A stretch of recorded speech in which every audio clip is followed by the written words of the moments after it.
Okay, guys, so welcome to the URBONUS podcast. I'm the host, Donatas URBONUS, and I'm joined by Rytis Vyšniauskas, Augustas Šuliauskas, and we'll try to do the mission impossible, to do the power ranking, EuroLeague power ranking for the 23-24 season. How do you feel about this whole task? Bad. Pretty bad. It was pretty easy to decide on the, let's say, first place, the last two, and that's it. And everything in between was... All the others, I mean, I did my power ranking initially, but if I had to redo it again... It would be a different power ranking, probably. probably. A different power ranking, yeah. And that's the worst, because this podcast might be the one that people will judge us based on our takes for the entire season. That's how these power rankings work, right? But nobody forced us to do the power rankings. Yep. It was our decision. It's a very bad decision. If you cannot take the heat, then don't play this game. Yeah. By the way, Rytis, for me, you look like the most rational person in this room. How would you describe the power ranking? Because this is also a very tricky part. Because most of the people, they think that it's kind of a prediction podcast for the entire season. Well, first of all, I want to say I'm the most rational thinking person. If we would do a power ranking, I believe that you will be the number one guy. Maybe I'm the best guy to do a definition of an English word. Okay. So I don't know. I mean, power ranking, in my opinion, especially in the context of EuroLeague, is where you before the season you try to analyze the rosters, the homework that the teams did during the summer. You focus on stuff like continuity, what they kept from last season, whether they were successful or not. Did they change the head coach and all these other things? And then you see the newcomers and you try to judge whether they are EuroLeague veterans switching teams or new players coming, let's say, from the NBA. And then you gather all the info and you try to rank those teams by your personal opinion, from strongest to, let's say, weakest. But it's very different from predictions, because predictions don't necessarily mean that you believe that the best team is going to be number one. When you make predictions, you try to look for the underdogs. You try to think outside of the box, let's say. You try to be smart by saying that this team is overlooked. And power rankings is plain and simple. You're judging the roster that you see in front of your screen, and you're thinking like, okay, to me, this team seems a little bit stronger than this team. But during the season, a lot of stuff might happen, and don't treat this as predictions. This is just raw power rankings. Would it be fair to say that, let's say we will try to rank teams based on the fact how close they look at this moment to the title?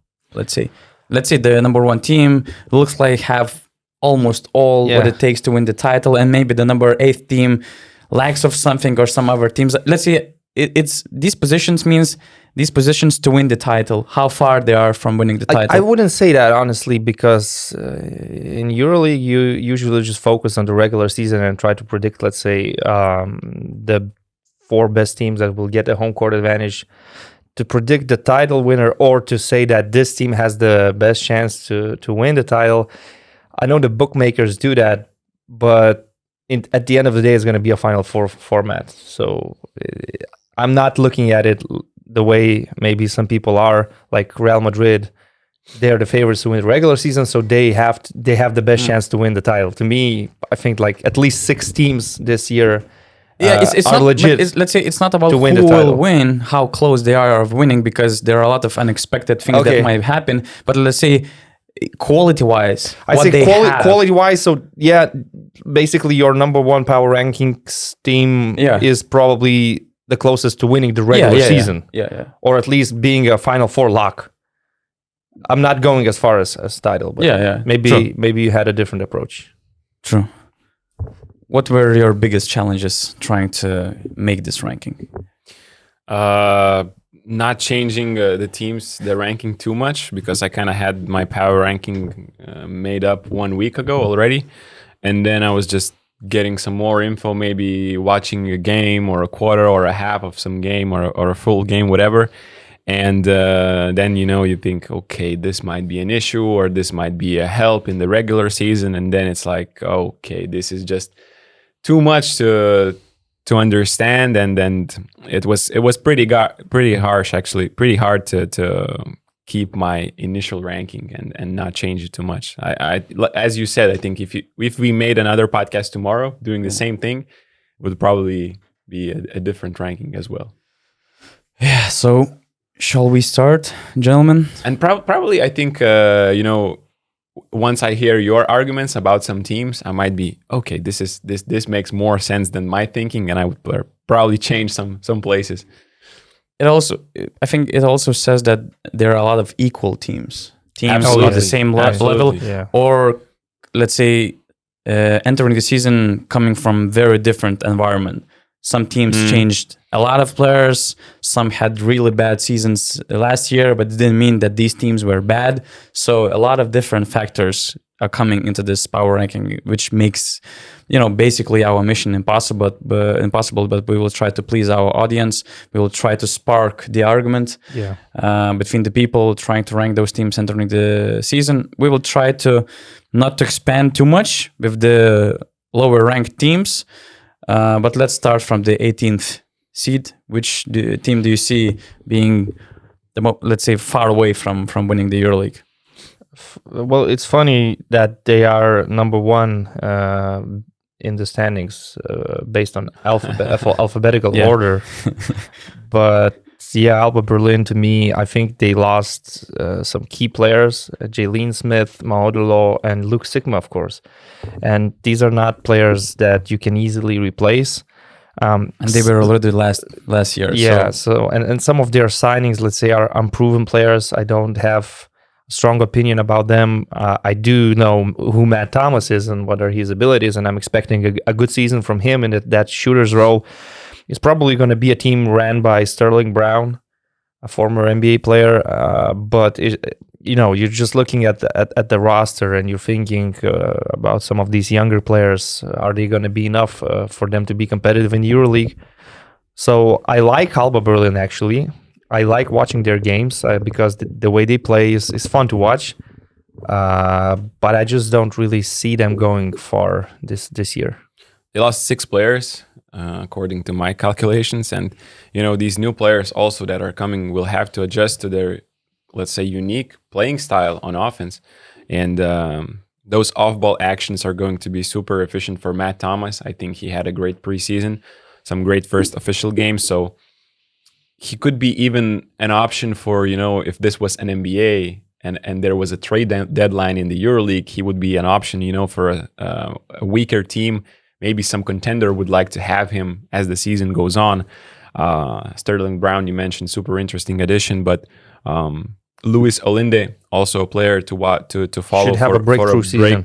Let's say full breakout year. Yeah. Because he was kind of breaking out last year already, but I expect him to have a bigger role this year since Luke Sigma has gone to Olympiacos. So super interesting players to follow, but overall, they just simply don't have, let's say, enough. It's interesting you mentioned that they 6 players left Alba, right? Mm-hmm. Or Tamir Blatt, we also was kind of because even more players could have easily left the club. There were a lot of rumors about Luis Olinde getting interest from the top shelf teams. Chris Kumaje was also expecting to leave the club, and they managed to keep them. I love that they kept Johannes Tiemann. I think that they will form this nice core of this Alba team, and their, let's say, chances of trying to prove everybody wrong will depend on these new guys, and especially of the development of players like Kumaje, who had a promising start last year, but later kind of hit some ceiling. And then, of course, players like Olinde. But in this competitive EuroLeague, it will be a really hard task. What do we have the 17th seed? Alphabetical order once again. I mean, it's the reverse part. Yeah, well, I mean, if you take Asvel as the name and you put it in the alphabetical order, that would be the case. But they are called Lyon Villabon or something like that. So to me, they're 17th. Although I'm expecting them to be more competitive this year than last season, because last season they were heavily affected by Geoffrey Lauvin's ACL injury. Now he's back. I actually watched the game yesterday. Asvel, Monaco, two EuroLeague teams playing in the French league. So Lauvin is looking good. He's looking sharp offensively, of course. Paris Lee seems to be fitting in really well. Of course, Nando De Colo. It's an important season for a veteran like him because in 2024 you have Paris Olympics, so you want to have a good season. He will definitely be focused and motivated. So I'm ranking them at 17, but also I think they have experience and quality, and they could snatch some wins, let's say. And they could mess things up for let's say playoff contenders, especially when you play in that Astrobal arena in Lyon. Is it in Lyon or Villeurbanne? Villeurbanne. Yeah. Okay. So yeah, but in general, this EuroLeague is so strong. I don't see them higher than 17. Like you would agree that they could potentially end the season even not in the 17th place, like for sure 13, 14, 15 maybe. Like they have more potential in my eyes than last year. Yeah, they made some interesting signings. Frank Jackson, I'm really excited to see him play in Europe, how well he does here. But the main probably question mark for me is that they have a tendency to rely on veterans that can be some injury prone, and that could lower their chances to move higher in the standings. So that and their defense are probably two of the biggest question marks for as well. That's why I think we all agree they rank 17th in our power rankings. All three of us have the same. Yeah, I have as well. So far also as well. But also I'm curious to see, let's say an NBA veteran like Mike Scott. What he can do, because he's a stretch four. He's a physical guy, a veteran, of course. Luvavu Cabarro, he had some good moments in Milan, but it was a difficult season for many players in Milan. Basically because, he joined the team during the season, and at the same time he was asked to do things that he was not used to. Almost playing point guard. But I really believe that this is a guy who would upgrade a really solid team, a serious EuroLeague team. So I was surprised by this signing. It really improved Villeurbanne's team. I mean, they were last season already, but I think that they really improved. Frank Jackson, he has a lot of potential. I remember that 2 years ago, he was offered and he was close to signing with the, let's say, Final Four contenders. So he didn't get worse in 2 years. He's still a relatively young player, and although I think that he was struggling in the preseason, even in the game against Monaco, he was a little bit off with his shooting, but he has a lot of potential to offer next to De Colo. And of course, there's Paris Lee, Luvavu Cabarro. They really improved their chances to be better this year than they were last year. They just need the veterans to stay healthy. Yeah. 16th seed. That's where it gets interesting. Yeah, that's where we're going to have some debates probably. And now we all say the same name. I picked Valencia. It's not like I don't see them as a strong team. I do see them with quality, and I love that they managed to extend Chris Jones. And the newcomers like Semi Ojeleye, Brandon Davis, these are quality players, definitely. Brandon Davis, like before last season, you could say he was in the top 5 centers of the league. Yeah. So it's strange to see him now signing with Valencia. Do you think, guys, he will be once again the Brandon Davis, we were used to seeing a couple of seasons ago? I don't see any reason why not. It's not like he's old. He's like 32? I will check, but so I think he still has it in him. Maybe he's 32. As I said, last season Milan had so many issues, so a lot of players played below their level, and I'm expecting Brandon Davis to be super solid for Valencia, and they needed to sign a quality center because they lost so much. They lost Jaciel Rivero, for example. They lost the whole front court, basically except from Jaime Pradilla. They lost everybody. So I'm just putting them at 16 because it's so hard to decide between these teams. They look so similar.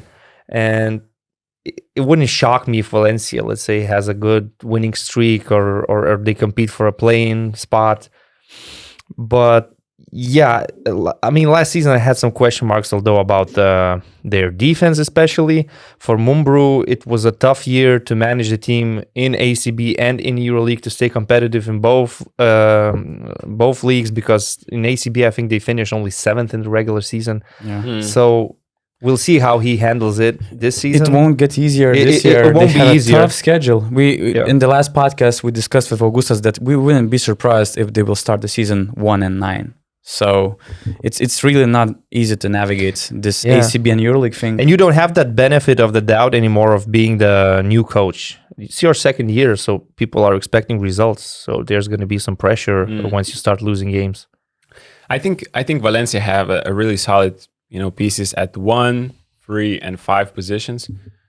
Even though I'm not that high on Brandon Davis returning to his previous levels, like the levels where he was basically a top 3 center in the EuroLeague. But obviously with a bigger role, he should be better and he should regain some of his top form. I love Semi Ojeleye, and I think he's going to be one of those top forwards in the league. Chris Jones as well. Jared Harper, second year in Valencia, should be even better. But I have, question marks about their other positions, about their depth at the 4. And,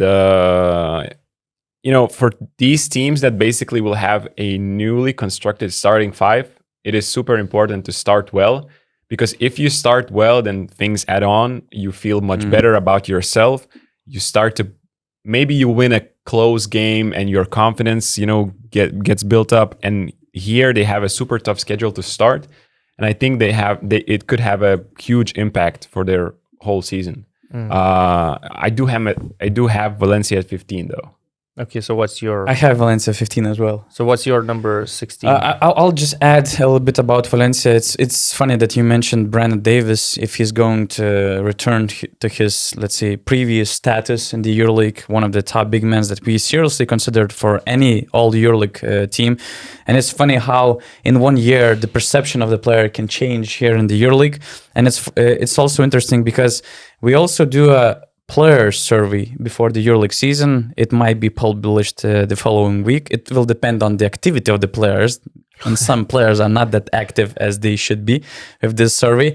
But anyway, wow, using URBONUS podcast. Exactly. A lot of players will be listening this podcast. They're gonna complain about our picks and takes, but then nobody they don't invest time in filling this survey. So how dare you? Anyway, one of the players mentioned Brandon Davis being as most overrated EuroLeague player. So that's a great motivation for Brandon, to prove doubters wrong. I don't believe that he got that worse in this 1 year in Milan and in Valencia, in the environment where he will get significant role, a lot of trust. They have less talent than in Milan, so they have more clear roles. And if they will stay healthy, his connection with Chris Jones should benefit him. And I loved what Valencia did in the start of the free agency. And I believe that they were, I would say, Kevin Pangos signing away from becoming more elite and to improve their stock and improve their, let's say, status in our power rankings, because there were serious talks that they might acquire Kevin Pangos, who was like in and out in Milan. They ended up not signing him, and I think that they missed this one key player that would change the perception of the whole Valencia team, because I just have this tier of teams. I have, let's say, 4 teams that I could mix places from 13th to 16th, and the gap between them is really, really narrow. But I also have Valencia as my 15th seed. Okay. For the 16th seed, I have Virtus Bologna. Yeah, me too. I don't know. I mean, they were 14th last season. They lost a couple of important pieces, so they have less talent. But at the same time, I believe it might have a little bit different effect on them. I think that they had just too much talent. And this is the discussion that we will probably have with some other teams, and this is the discussion I had with some EuroLeague people. that sometimes I think that having too much talent is a problem. And it's a whole different conversation when you have so much talent on Real Madrid, because those players, like Mario Hezonja told in the Final Four when they won the EuroLeague, I signed with Madrid knowing that I will have to sacrifice a lot, but I was open to sacrifice a lot because I'm signing for Madrid. I will have the best shot at winning the EuroLeague. I will have conditions that many say that they're closest to the NBA level. And that's Real Madrid. If it's Virtus Bologna, if it's Red Star, players join these teams having a little bit different, goals, mindsets, and approach. And I think that in Virtus, there was this lack of clear roles, lack of assignments. A lot of players are playing, they're getting, Scariolo used a huge rotation, and players, sometimes they get confused. Sometimes one player plays one night, sometimes he's off. They cannot get confidence in themselves. They can't understand their roles. And this whole thing of having a lot of talented players doesn't translate in winning, because players join these teams having different goals. So I think that Virtus had too many players who want to play too many minutes, and now they have a little bit more clear roles with Jalen Smith as a main point guard. Okay, Ife Lundberg's situation is again different because he was in and out during the offseason. Scariolo didn't see him in the rotation. Now Luka Banchi suddenly replaced Scariolo, and he sees in his vision for the season. They have Toko Shengelia as probably the main guy in the front line, the playmaking frontline player. Jordan Miki, Dobric, Cordenier is set to have a breakout year in my eyes as well. Bellinel taking this different role as a veteran, maybe taking a backseat in this whole situation. And some other pieces, for me, they look more like helpers, not players like Nico Mannion. I'm not saying anything against Nico Mannion, but he had also goals coming from the NBA, especially after this Italy experience in the Tokyo Olympics, to play significant role, to get significant minutes, but you end up in a very loaded backcourt rotation with Teodosic, with Lundberg, with Hackett, and a lot of these players. This year, I think that Virtus has a little bit more clear picture, and it might actually benefit them. But, when I look at the entire EuroLeague picture, they're just a little bit worse than some other teams in this shelf. I just got to say that I'm not sure whether they had too much talent last year. Maybe they had too many names on the roster, but talent-wise, Teodosic was their only creator. They just couldn't create. Their problem was offense, is plain and simple. They were playing just outdated basketball, and it was not because of bad coaching. It was just because the way the roster was built. And this year, maybe they addressed some issues. They might be better. But I'm not really a big fan of what the club did with Scariolo and this whole situation. And I'm not sure if this decision to change coaches basically not even in the preseason stages, almost the start of the season. Like it was the earliest coaching change 1 in the week history, away before the Italian Super Cup or something like that.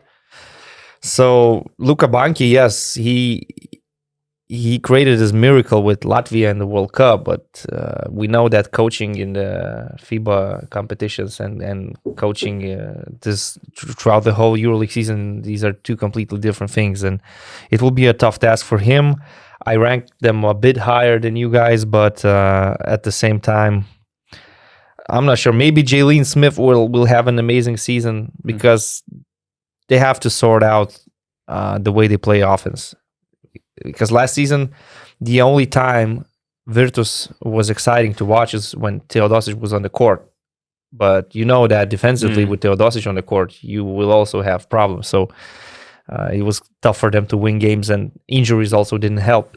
My short take is that, you mentioned the amount of players in the backcourt, but they have Jalen Smith, Hackett, Payola, Bellinelli, Dobric, Lundberg, Mascolo, Cordenier, Avudo Abbas. They have 9 guys in 3 positions, and 6 players, and let's say 6 or 7 players in the first 2 positions.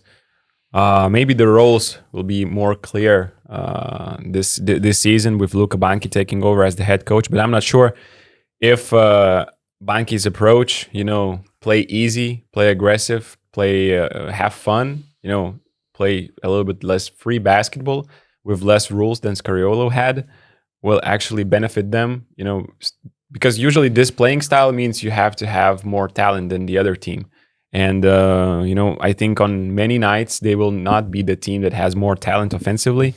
Plus, they have Shengelia, who should be a centerpiece on their offense. And combining him with Kaycock or Brian Dunstan, it's not like those two guys are shooters. So you have, again, two non-shooters on the court at the same time. Plus, some guys from the backcourt are not that great of a shooter, so their offense might face the same problem that they had last year. Players just packing the paint most of the time from the non-shooter. So I'm not super high on Virtus, but it will be super interesting to see how Luka Banki will do, in the EuroLeague and compare it to what he did in the World Cup. Yeah. So where did you have Rytis? Yeah. 14. Okay. Pretty close. Okay. So we go with the 15th seed. Yeah. I just mentioned that I had Valencia as a 15th seed. Yeah, me too. You too? And I have Baskonia. Okay. I would love to rank them higher. It's just that all the teams are so strong.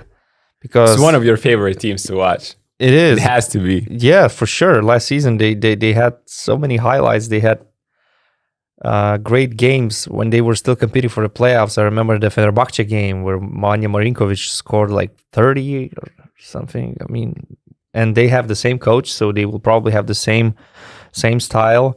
They will be a running and gunning team once again. Chima Moneke, I think, will be a huge part of it. A very important addition. But when you lose the brains of the team, like you lose the core of the team, that is Darius Thompson. He was running the show, and it's hard to replace a player like that. I know that Baskonia will always find those gems. Like even Darius Thompson before last year, we didn't see him as a EuroLeague superstar or all the EuroLeague player material, but now he is. So maybe they will surprise us once again. But from their additions, the new signings, I don't really see any game changers. Like Nico Mannion, is he going to resurrect his career? Maybe, who knows? Cody Miller-McIntyre, that's an interesting name. We'll see what he's capable of in EuroLeague. And of course, it's going to be Marcus Howard's show. But last year, it started so well for Marcus Howard. Then other teams started scouting him a little bit more, preparing for the games, preparing a game plan, exposing him defensively. And you could see that he's not super consistent. And he might score 20 points, but he will finish with BIR of 6. But having this rookie experience, maybe he will be more consistent. Yeah, that's what I expect from the sophomore player. So that's true. That should be an improvement. That is true, but maybe at the same time he will have more pressure, more responsibility because there's no Darius Thompson anymore. And even last season they had Pierre Henry before this whole incident happened. So, I mean, I will continue to watch their games, especially when they're playing at home, because they're a fun team to watch. But in the power rankings, I have them 15. It's really hard to rank them somewhere higher. I had Baskonia 14th, just a bit higher than Virtus and Valencia. And for the same reasons you mentioned, they basically tried to replace players with some new guys. We are not sure how they're going to do. I'm not sure if Nico Mannion can, regain the same form he had. Let's say he showed for Italy, basically. Chima Moneke should be the player to watch. I think in my eyes he could be even in the maybe top rebounding. I think he's averaging a double-double now after first 3 Liga Desa games. Hot start. And like even yesterday, he had 4 assists with some rebounds, some points as well. He's averaging like 10 points, 10 rebounds per game. So, but it's just they don't have enough for me to rank them in a higher tier. And it doesn't mean that they cannot, get higher than the position we rank. They have all the tools. I mean, because they tend to surprise us. As you mentioned, we didn't seriously consider Darius Thompson as something, last year. Marcus Howard, yeah, he was the NBA name with this, history of being a scorer, but still we weren't sure what to expect from him, how consistent he could be. There were some other names, and basically it's the same story every year. But the thing is that they have Alberto Salazar, the great GM, who finds those gems, who finds those new names. You cannot say that Monaco is the new name, but at the same time, yeah, he has this EuroLeague experience, but he barely played in the EuroLeague. But they know him in the ACB league, in the Spanish league, because before leaving to Sacramento, true, he was really he solid. made his name over there in Spain. So they just have these few players who might be having breakout year in EuroLeague and who might increase the stock of Baskonia. And we as Lithuanians should be proud because Baskonia has a new team captain, and it's Tadas Adekerskis. So it's really nice to see a Lithuanian being a captain of the team, and not in Zalgiris, but in other EuroLeague team. And Sedekerskis has been in their system since he was 15, I think, or 16 for almost 10 years. Yeah, of course he played some seasons on loan, but it's nice to see that now he's the captain. I think Howard could be running for the top scorer this season. I think he will improve with the second season. I think he knows he had to add more strength coming into the season because, with his quickness, with his shooting ability, teams are playing tough with him and making it extremely hard for him to score, to feel free that he wants in their offense. So if he has emphasized that in the summer workouts, I think he should be running for the maybe even top scorer. We could be talking, you mentioned Salazar's scouting abilities. We could be talking about the Greek guy, Nikos Rovgokopoulos, and his 3-pointers at the end of the year. Who knows? He already had some nice stretches in the World Cup or just in the entire summer with the Greek national team. So they have 3-point shooting ability. I think they addressed some defensive issues, adding Chima Moneke there. They are an interesting team to follow, but it's so hard to rank them higher. Looking at the other teams' rosters. I heard that they're looking for a point guard. So the solid point guard, again, could also change our thinking of Baskonia in this ranking. But we have to judge them based on how they entered the season. And maybe they're game-changing point guard away from being I always associate these Vitoria teams with great point guards. Like Pablo Prigioni, Zoran Planinic, they would always have a very smart, very intelligent point guard running the show. And last year they had Darius Thompson. So it makes sense that they are still looking to add some quality in that position. So you have Baskonia where? I actually ranked them 13th. Okay. Oh, okay. Just because of the potential they have. And Salazar always discovering. And Panaroya, providing a system, a basketball to relish this talent that these players have. And I still have a lot of love to Costello as well. So. I have them at 15. Yeah, Costello for sure. I love him. But I have them ranked at 15. So 15th, 14th, 13th for Baskonia. Yeah. So who do you have as 14th for your team? Bayern Munich. Bayern Munich. Yeah. Wow. I mean, I love the way they build this team. I love the potential. I love promising players that they have, but it's not clear if they are going to translate into something big or into a winning team. I love Pablo Lasso, of course. I love because when you look, we tend to judge the top teams based on their backcourt stars. Nowadays, it's backcourt stars that make difference in the EuroLeague basketball. And they have a lot of interesting names, but they're still unproven names. We almost all agree that Carson Edwards is a number one contender for a lot of people will jump on his bandwagon this season. Yeah, and it's easy pick for a breakout season candidate. Then there's this Leandro Bolmaro project. Pablo Lasso has big goals for him. He's really important in his vision. And so far, him, Edwards, and also Sylvain Francisco, another EuroLeague newcomer that I would love to watch. They're really, really promising, but at the same time, they're still unproving, and EuroLeague might face some challenges to them. I mean, I don't have anything wrong to say about this Bayern team, honestly speaking, but I don't know. I have them a bit higher. I have them a bit higher at 13. Me too. Okay, so it's me too at 13. As I said, from 13th to 16th, I just could easily switch teams with no regrets. I'm a bit skeptical about Serge Ibaka signing. I don't know what role they have for him. He probably has a relationship with Pablo Lasso because they were together for a while during the NBA lockout when he joined Real Madrid. Games. Maybe they created some sort of relationship. I'm not sure about that. Maybe Pablo Lasso approved the signing and said, I want his veteran leadership with his experience. But what can he offer on the court? I mean, he's definitely going to play at center as a 5.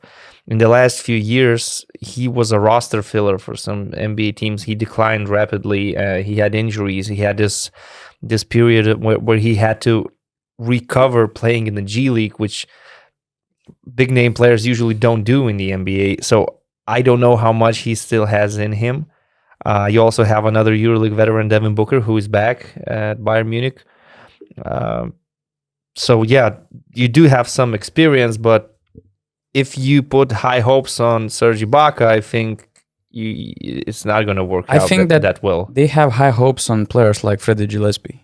He had a promising start in the EuroLeague. He was still very raw, but he's a quick learner. And I mean, he has a lot of potential. And the fact that I heard that Partizan was really close to signing him and to replace Matthias Lazort with Freddie Gillespie shows a lot of trust in his potential in the entire EuroLeague, not just Bayern. So, I mean, in case things will Ibaka go wrong, they have this Gillespie project, which they're not, which they feel good about. So, yeah. And also one more thing, I think Pablo Lasso has to take his book of the good old JC Carroll sets. I knew where you were going with this. And he has to implement those sets in this team for Randy Obst. I think he will have a bigger role, let's say, similar to what he had on German national team. Yeah, like more importance. He will not face teams like USA that will foul him 3 times, of course, on the 3-point line. But I also agree that numbers-wise, it should be his best season so far in the EuroLeague. I love, actually, I'm really intrigued to seeing Carson Edwards in a bigger role. I think he's going to score a lot of points. I'm not sure how effective he will be doing this. If he's super effective, then maybe Bayern even gets to the playoffs.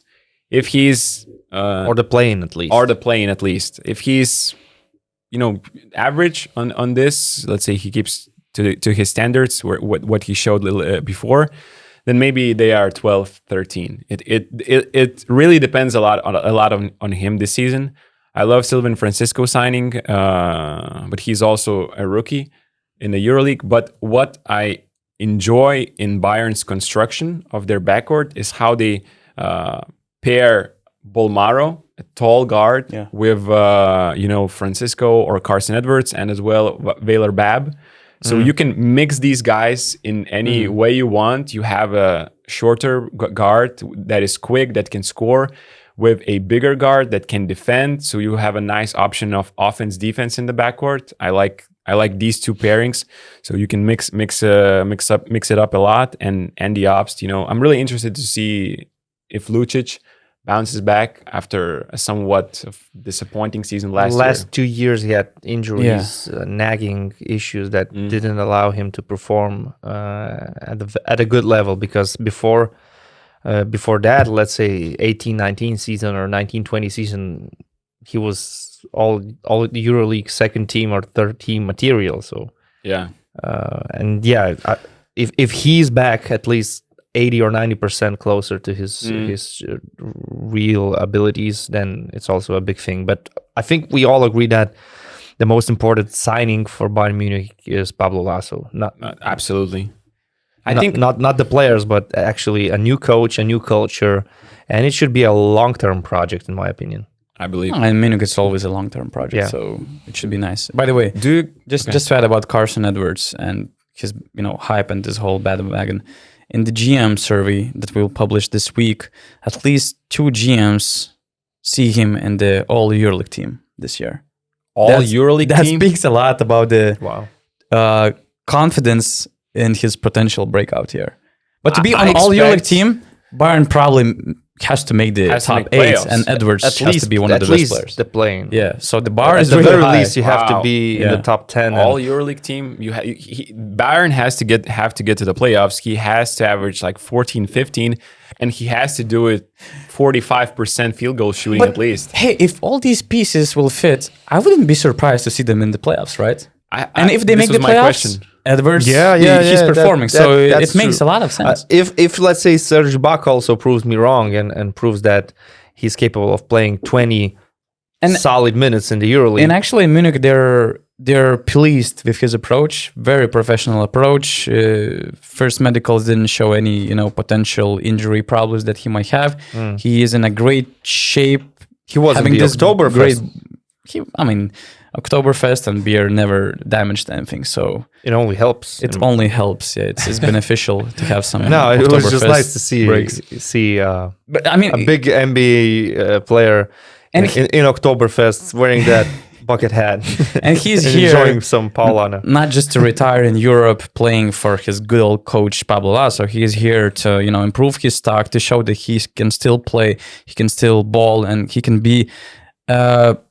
Very important player for the elite EuroLeague team. So he has body ready for the EuroLeague season. He has this correct motivation because he could have gone for bigger offers in the EuroLeague, but he chose Bayern Munich. They're not offering you the highest paycheck, So I like the motivation. I like the things behind this move. So okay, and just in general, I mean, it will be a very interesting team to watch. Again, with a lot of potential.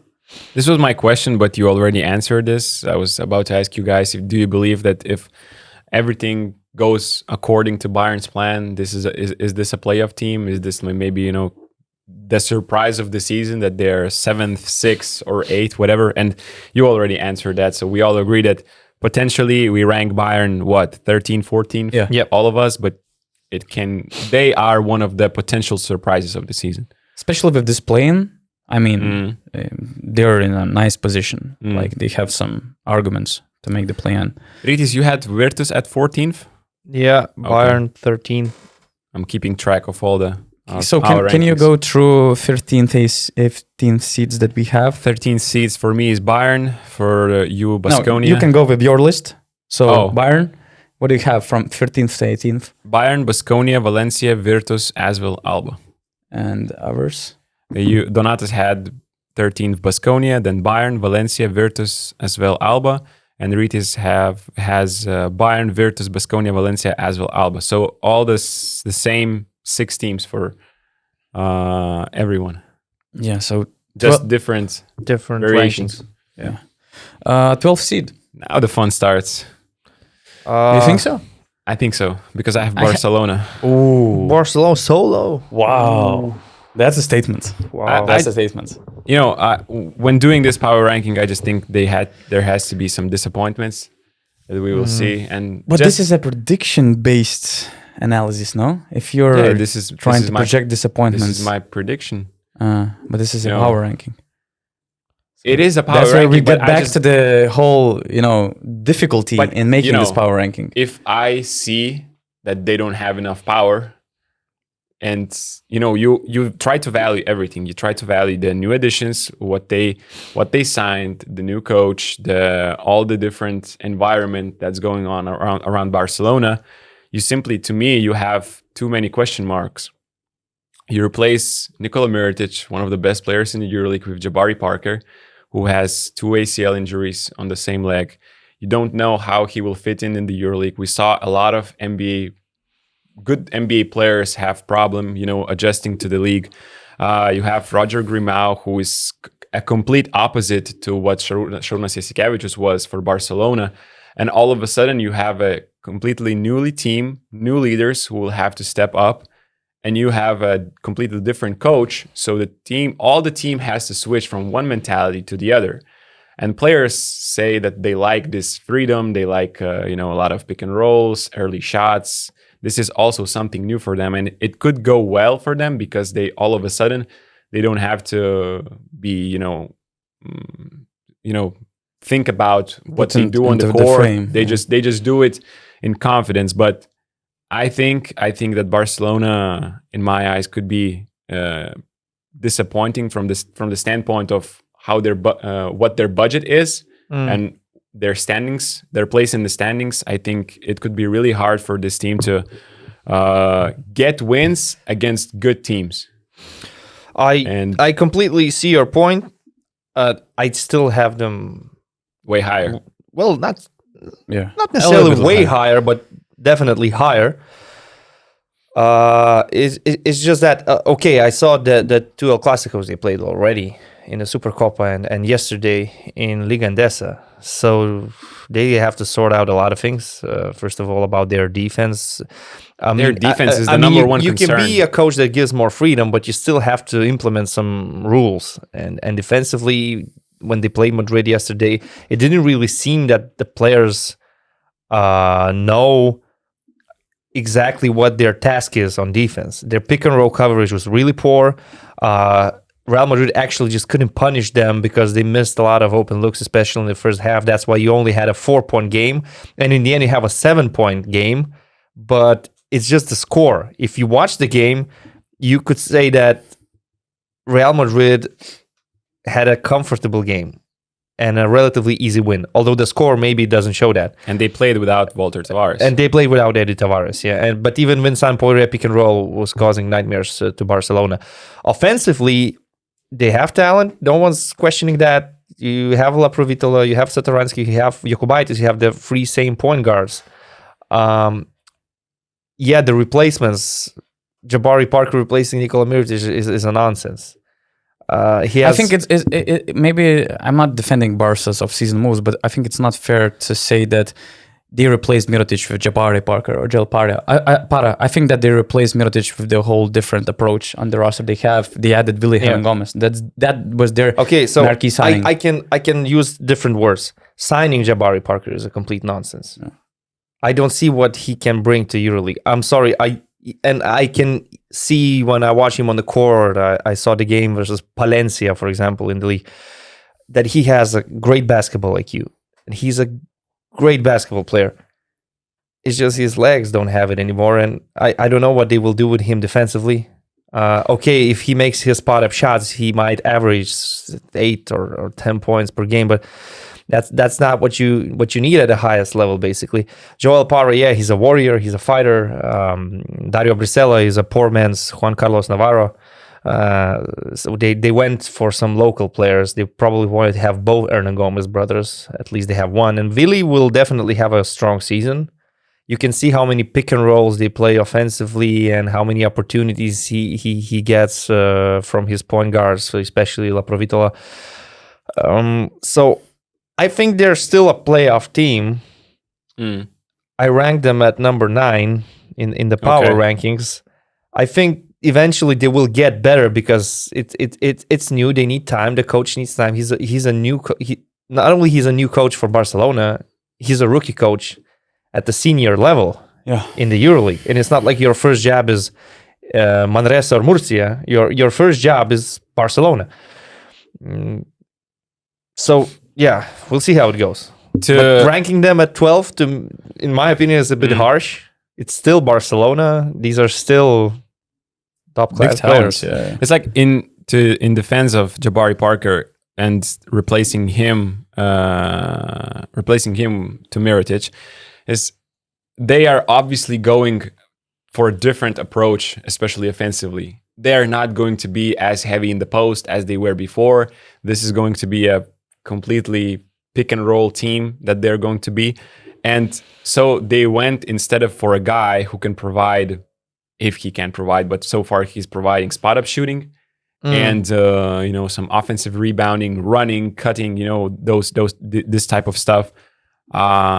As the season goes on, maybe we'll see some isolation plays as we were used to seeing Jabari do in the NBA. I'm not sure about that, but it's with this signing, it's obvious that they went from a post-up team, they changed their offensive philosophy. Yeah, that's so true. That is true. It's not like changing Parker with Mirotic, but at the same time, he's going to play the same position. So you mentioned the problems on defense; those were quite obvious. On the offense, sometimes he takes those shots that for some European players, it's like you don't see many Europeans taking shots with 17 seconds remaining if it's a fadeaway shot, because he will just have to adjust to these things.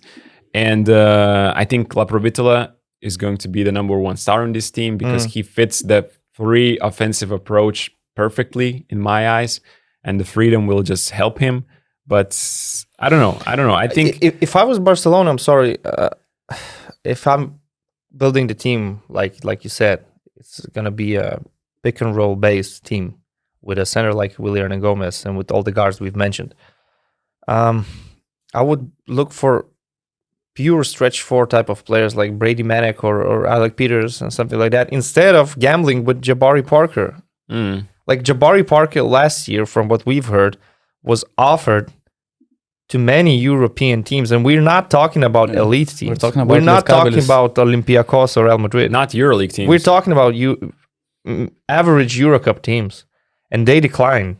So, of course, it was related to his shape and injuries that he had in the midseason. There was a lot of bad feedback, and some teams, they needed some, quick change, quick upgrade, not to waste time on waiting when Jabari Parker will get in shape. But I mean, I hear your argument. Although it's interesting that in the survey that we have for the players, Jabari Parker so far has been ranked as the third newcomer coming from the NBA, which is said to have the best EuroLeague experience this season. The first one so far has been Willian Gomez. Makes a lot of sense. That's fair. There's a lot of belief in Kemba Walker because he's second, and then there's Jabari Parker. Regarding your concerns about Barcelona and their strength this season, less than 20% of the GMs so far involved them in the Final Four prediction. Okay, I don't involve them in my Final Four prediction. I don't actually have a Final Four prediction right now, but I think they are still a playoff team. And you mentioned these defensive problems that they face at the start of the season. Who did they miss from last year that were, game changers in defense? Jasikevičius? That's the great answer. I wanted to say this thing. Barca was a top 3 team in defense. And this offseason, they lost, Mike Tobey, Sertac Shanli, Nikola Mirotic, Kyle Kuric. So it's not like Shanli and Mirotic were making them good Corey defensively. Higgins. That's it. So, and that we agree on that. They're just going for a different approach. And that's why I have them 12, because even last year, they were not the team that had the most talent, but they were able to win games with their scouting, with their preparation. They knew perfectly well what the other teams were playing. They had the great game plans. We know Sharas is capable of putting. And now you change the best players with some gambles, and you don't let's say like this. You don't add talent, and I think you lose in the coaching department. So this is why I think.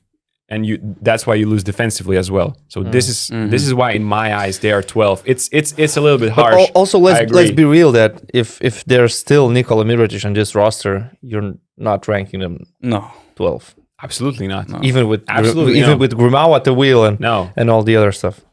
5th, exactly, probably. Yeah, I have them 10th. Okay. Who do you have 12? It's still a team with Vesely and Vili.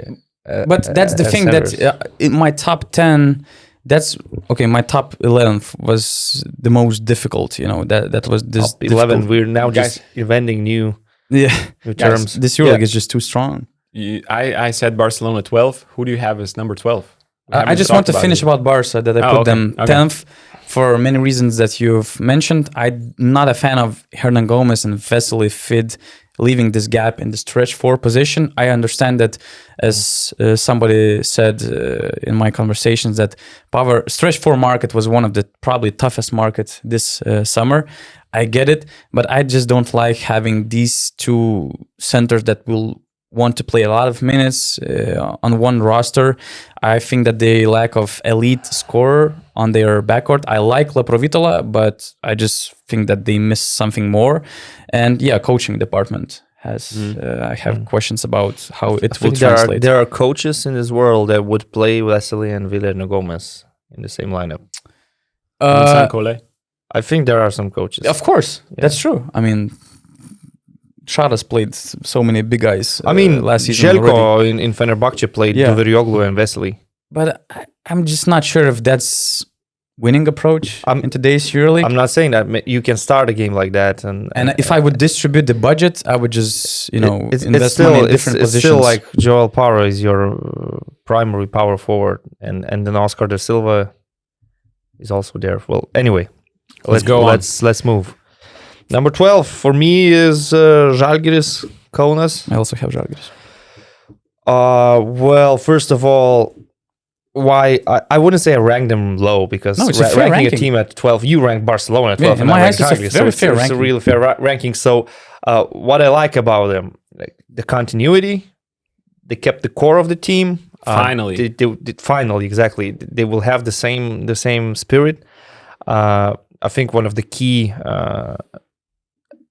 signings was extending Roland Schmitz to a new contract, because after the season, to me, it seemed like there's no way Žalgiris can keep him, but he's happy there, and they were more than happy to maybe pay him a little bit more. So it's going to be huge that Keenan Evans is returning from Achilles injury, and from what we've seen so far, he's okay. He's going to get there. He should be fine. And they added Naz Mitrulong to have more quality, because last season, even though they made the playoffs, after Evans got hurt, they didn't have enough quality in the ball handling department. And basically, they just survived some games, and I still don't know how. They had a really poor assist-to-turnover ratio. I'm expecting a big improvement here with Mitrulong arriving, and he's a good shooter off the dribble, so he can save you similarly to Keenan Evans when your play doesn't work. Let's say you have a broken play, and when you have Evans or Mitrulong or even both of them more options on the court, you just have more options to improvise and play ISO.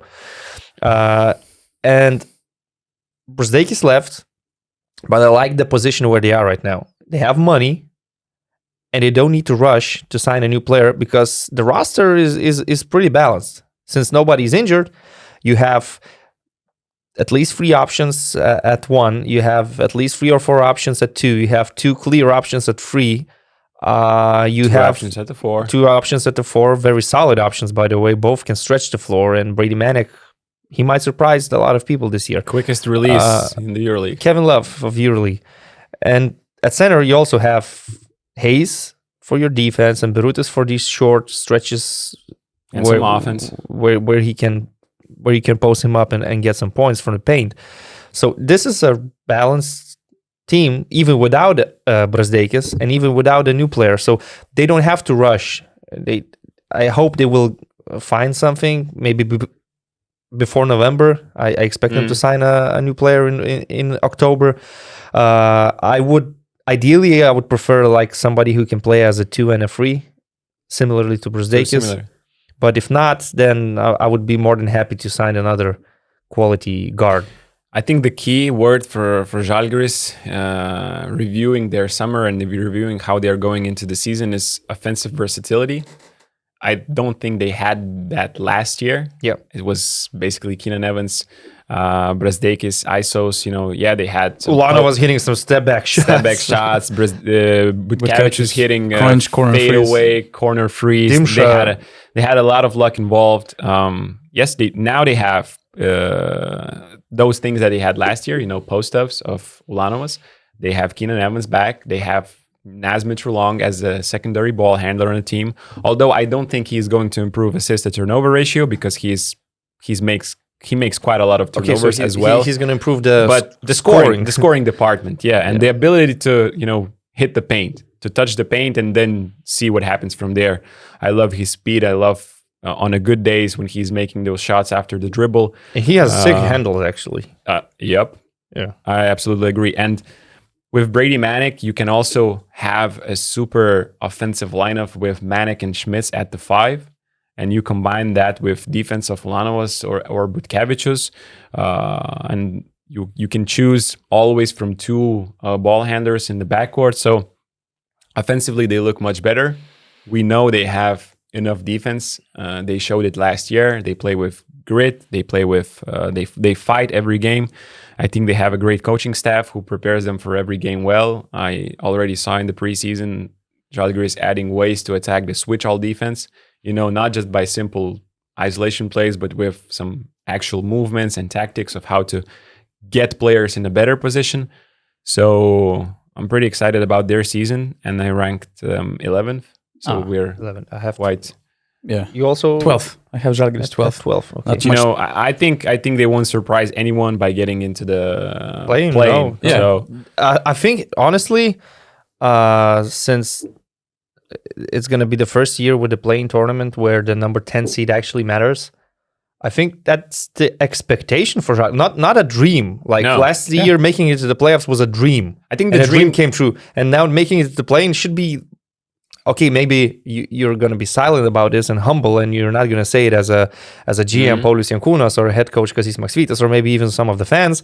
But deep down, you do expect this team to be somewhere around the play-in tournament. I do expect this team to make play-in. I think the dream for this roster is the playoff directly. Yeah. The 6th spot. That's a good point, yeah. But not at all surprised if they make the play-in. They have and all even the if they tools make necessary. the play-in, let's say with the home court as an 8th seed or 7th seed. I agree. I have not much to add about Zalgiris except from the fact that we kind of take it for granted that Kevin Evans returned to playing actually. So good to see him with Zalgiris jersey once again. If not him, if not his serious approach on the recovery, it could have taken way longer and now he's playing, he's getting back in his shape, and he should be ready for the EuroLeague start. So that's cool. I just realized that Roland Schmitz is the most expensive Zalgiris player on current roster, but it makes so much sense because if he was, I wouldn't say rushed, but if he was not that early with the decision to sign an extension with Zalgiris, I mean, he was already under the contract for the next year, but if he didn't sign with Zalgiris early in June, now he would be wearing Partizan, Maccabi. I mean, Barcelona. Olympiacos jersey. Let's remember that Barcelona let him go as he was a backup to Mirotic. Now Roland Schmitz would be their best power forward. It would be perfect power forward for that team. So, I mean, it's great that Roland Schmitz left his time in Lithuania so much that he decided to skip this crazy summer, crazy off season, and signed a new deal with Zalgiris. You wrote a great piece on Artur Žagars and how his value skyrocketed after the World Cup.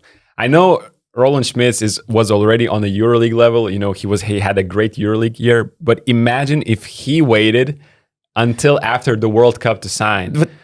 Imagine the contract he would have signed now. For Žagars, this World Cup performance made such a big difference that his value, increased 5 times. Schmitz, without even playing a single World Cup game or any game in summer, he had increased value this off season because of lack of stretch force and so many teams looking for. And also because he had a good season. Yeah.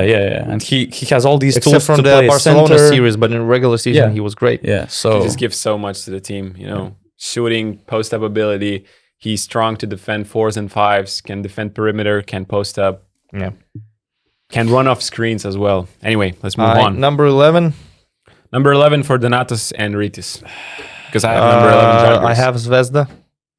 Oh, okay. I think we shared the same list of teams so far. It feels like that. Just to clarify, we had 0 conversations about our choices before the podcast. Yeah, that's true. We didn't copy each other or anything like that. And I have Zvezda. Do you have them? Yeah, Zvezda. I think they have a really deep roster. When everyone's healthy, I'm curious to see how Duško Ivanović will spread the minutes and who's gonna, let's say, sacrifice a little bit. Okay, maybe I'm not expecting Miloš Teodosić to play big minutes anymore. He's probably there for his veteran presence and maybe mentorship to a player like Iago dos Santos, for example. They also have stretch 5 and Mike Toby. They have so many options to play big lineups or smaller lineups. They have Luka Mitrovic, and I'm not gonna continue naming all the players. It's just that again, they're a serious playoff contender. Similar, in my opinion, they're on the same shelf with Žalgiris. Rokas Giedraitis, he's playing for his coach. I mean, he always plays best playing for Duško. And we could see that also in the preseason, let's say in that friendly tournament in Cyprus, That 2 games he played versus Zalgiris and Maccabi. There were no friendly games for him. He was playing over 50 minutes. He was playing so many minutes, and you know what he brings to the team: his off-ball movement, his quick release, his shooting, and it seems that Duško Ivanović knows how to use him. I think they're going to be a tough physical team, but also from what we've seen last year, it looked like Duško Ivanović has this magic to dominate for 1 or 2 months, but he doesn't really do that in a longer period. And it was also the same when he coached Baskonia. They had one amazing run, but it was just not enough for them to make it to the playoffs. So we'll see how it goes this season. The roster looks nice. I mean, the roster, I could even say, is stacked in every position. The roster is absolutely stacked. I mean, they had to decide who to cut for the EuroLeague registration, I think, because you have like 15 guys that you can register or what. I'm not sure about this, but they have, I had this depth chart where you have like 3 players per position. All the players don't fit in in this depth chart. Simonovic, Toby, Bolomboy, Kuzmic as your bigs. But that's also a problem that I had with their Mitrovic. approach to how to build a team. I thought they could have went for 2 or 1 player of from the top shelf instead of going for a lot of quality players, but more or less at the same level. I know now they have various millions of options how to construct their lineups that they're going to play. They can basically look what they're playing on this Thursday and decide, okay, you are going to play more because we're playing this opponent. They have this ability, but I would just loved them more if they had some top shelf players in their front court. They have so much offensive potential in the backcourt. But at the same time, Jago, Nedovic, Milos. Who's going to take a back seat in this backcourt? I think Milos. I mean, come on. Milos is going to Milos probably is play. Milos, man. But he's what? He's never driving in a back seat, He wants to be a driver. Maybe at 36. That's what I hear, let's say. But maybe at 36, you have to realize what's best for the team. It sounds so simple, but if you take all these great players that we had in Spanulis and some others, Juan Carlos Navarro, it's not easy to give back this. Why would you sign him then? I mean, you should have some conversations with the player before you sign him, because I don't see Shabazz Napier or Iago Dos Santos being the third option at point guard and sitting out accepting that role as well. I don't see that happening. I mean, I think one guy that we are not talking enough is Adam Hanga. I think he fits perfectly into this typical Duško's picture of a lot of offensive guys.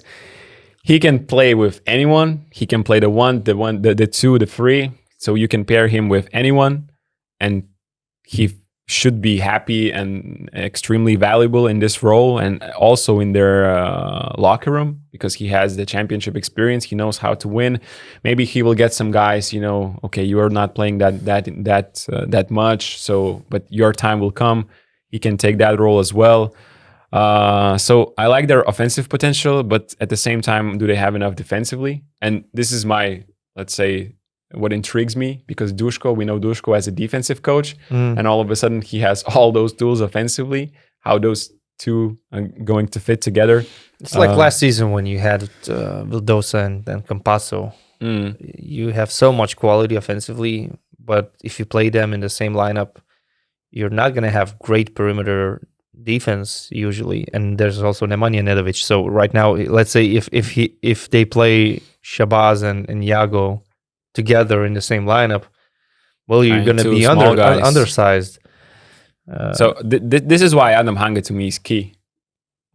Probably one of the most important players in this. And I'm really interested to see Shabazz, because he was a bit injured in the preseason, so we didn't get a real picture of Zvezda yet. So it could be that you guys ranking them 11th and me ranking them 10th is quite an understatement. I like August's reactions. He was like, when you mentioned that you ranked Zvezda 11th, August was like, ooh. And I was like, did you rank them like top 6th or top 5? No. That there was this 10. Amusement in our pick. I ranked them at 10th. Come on, man. I was expecting that you ranked Zvezda higher. That's why. There's a lot of hype about Zvezda, and I would say a lot of fair hype about them. True. I have this GM survey in front of me. It's not completed yet. We're lacking of a few more GMs to fill the survey. But Red Star is mentioned, I think I would say next to Panathinaikos as the teams that had the best off-season. And I would agree. They, as you said, they're stacked. And 11th seed might sound not fair to somebody. I believe that Red Star fans might be disappointed with this pick, but we're talking about just being one position away from the play-in, 3 positions away from the playoffs.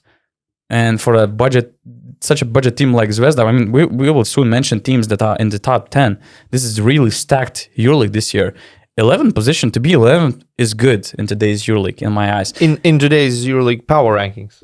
In the EuroLeague, 11 is the worst position, probably. The bubble boy, yeah, the one who misses out on the prize. And my only problem is, just like Ogi said, I would go with 2 free elite big men frontline players instead of having the rotation of like 6 big guys, like Toby, Bolomboy, Kuzmic, Simonovic, Mitrovic.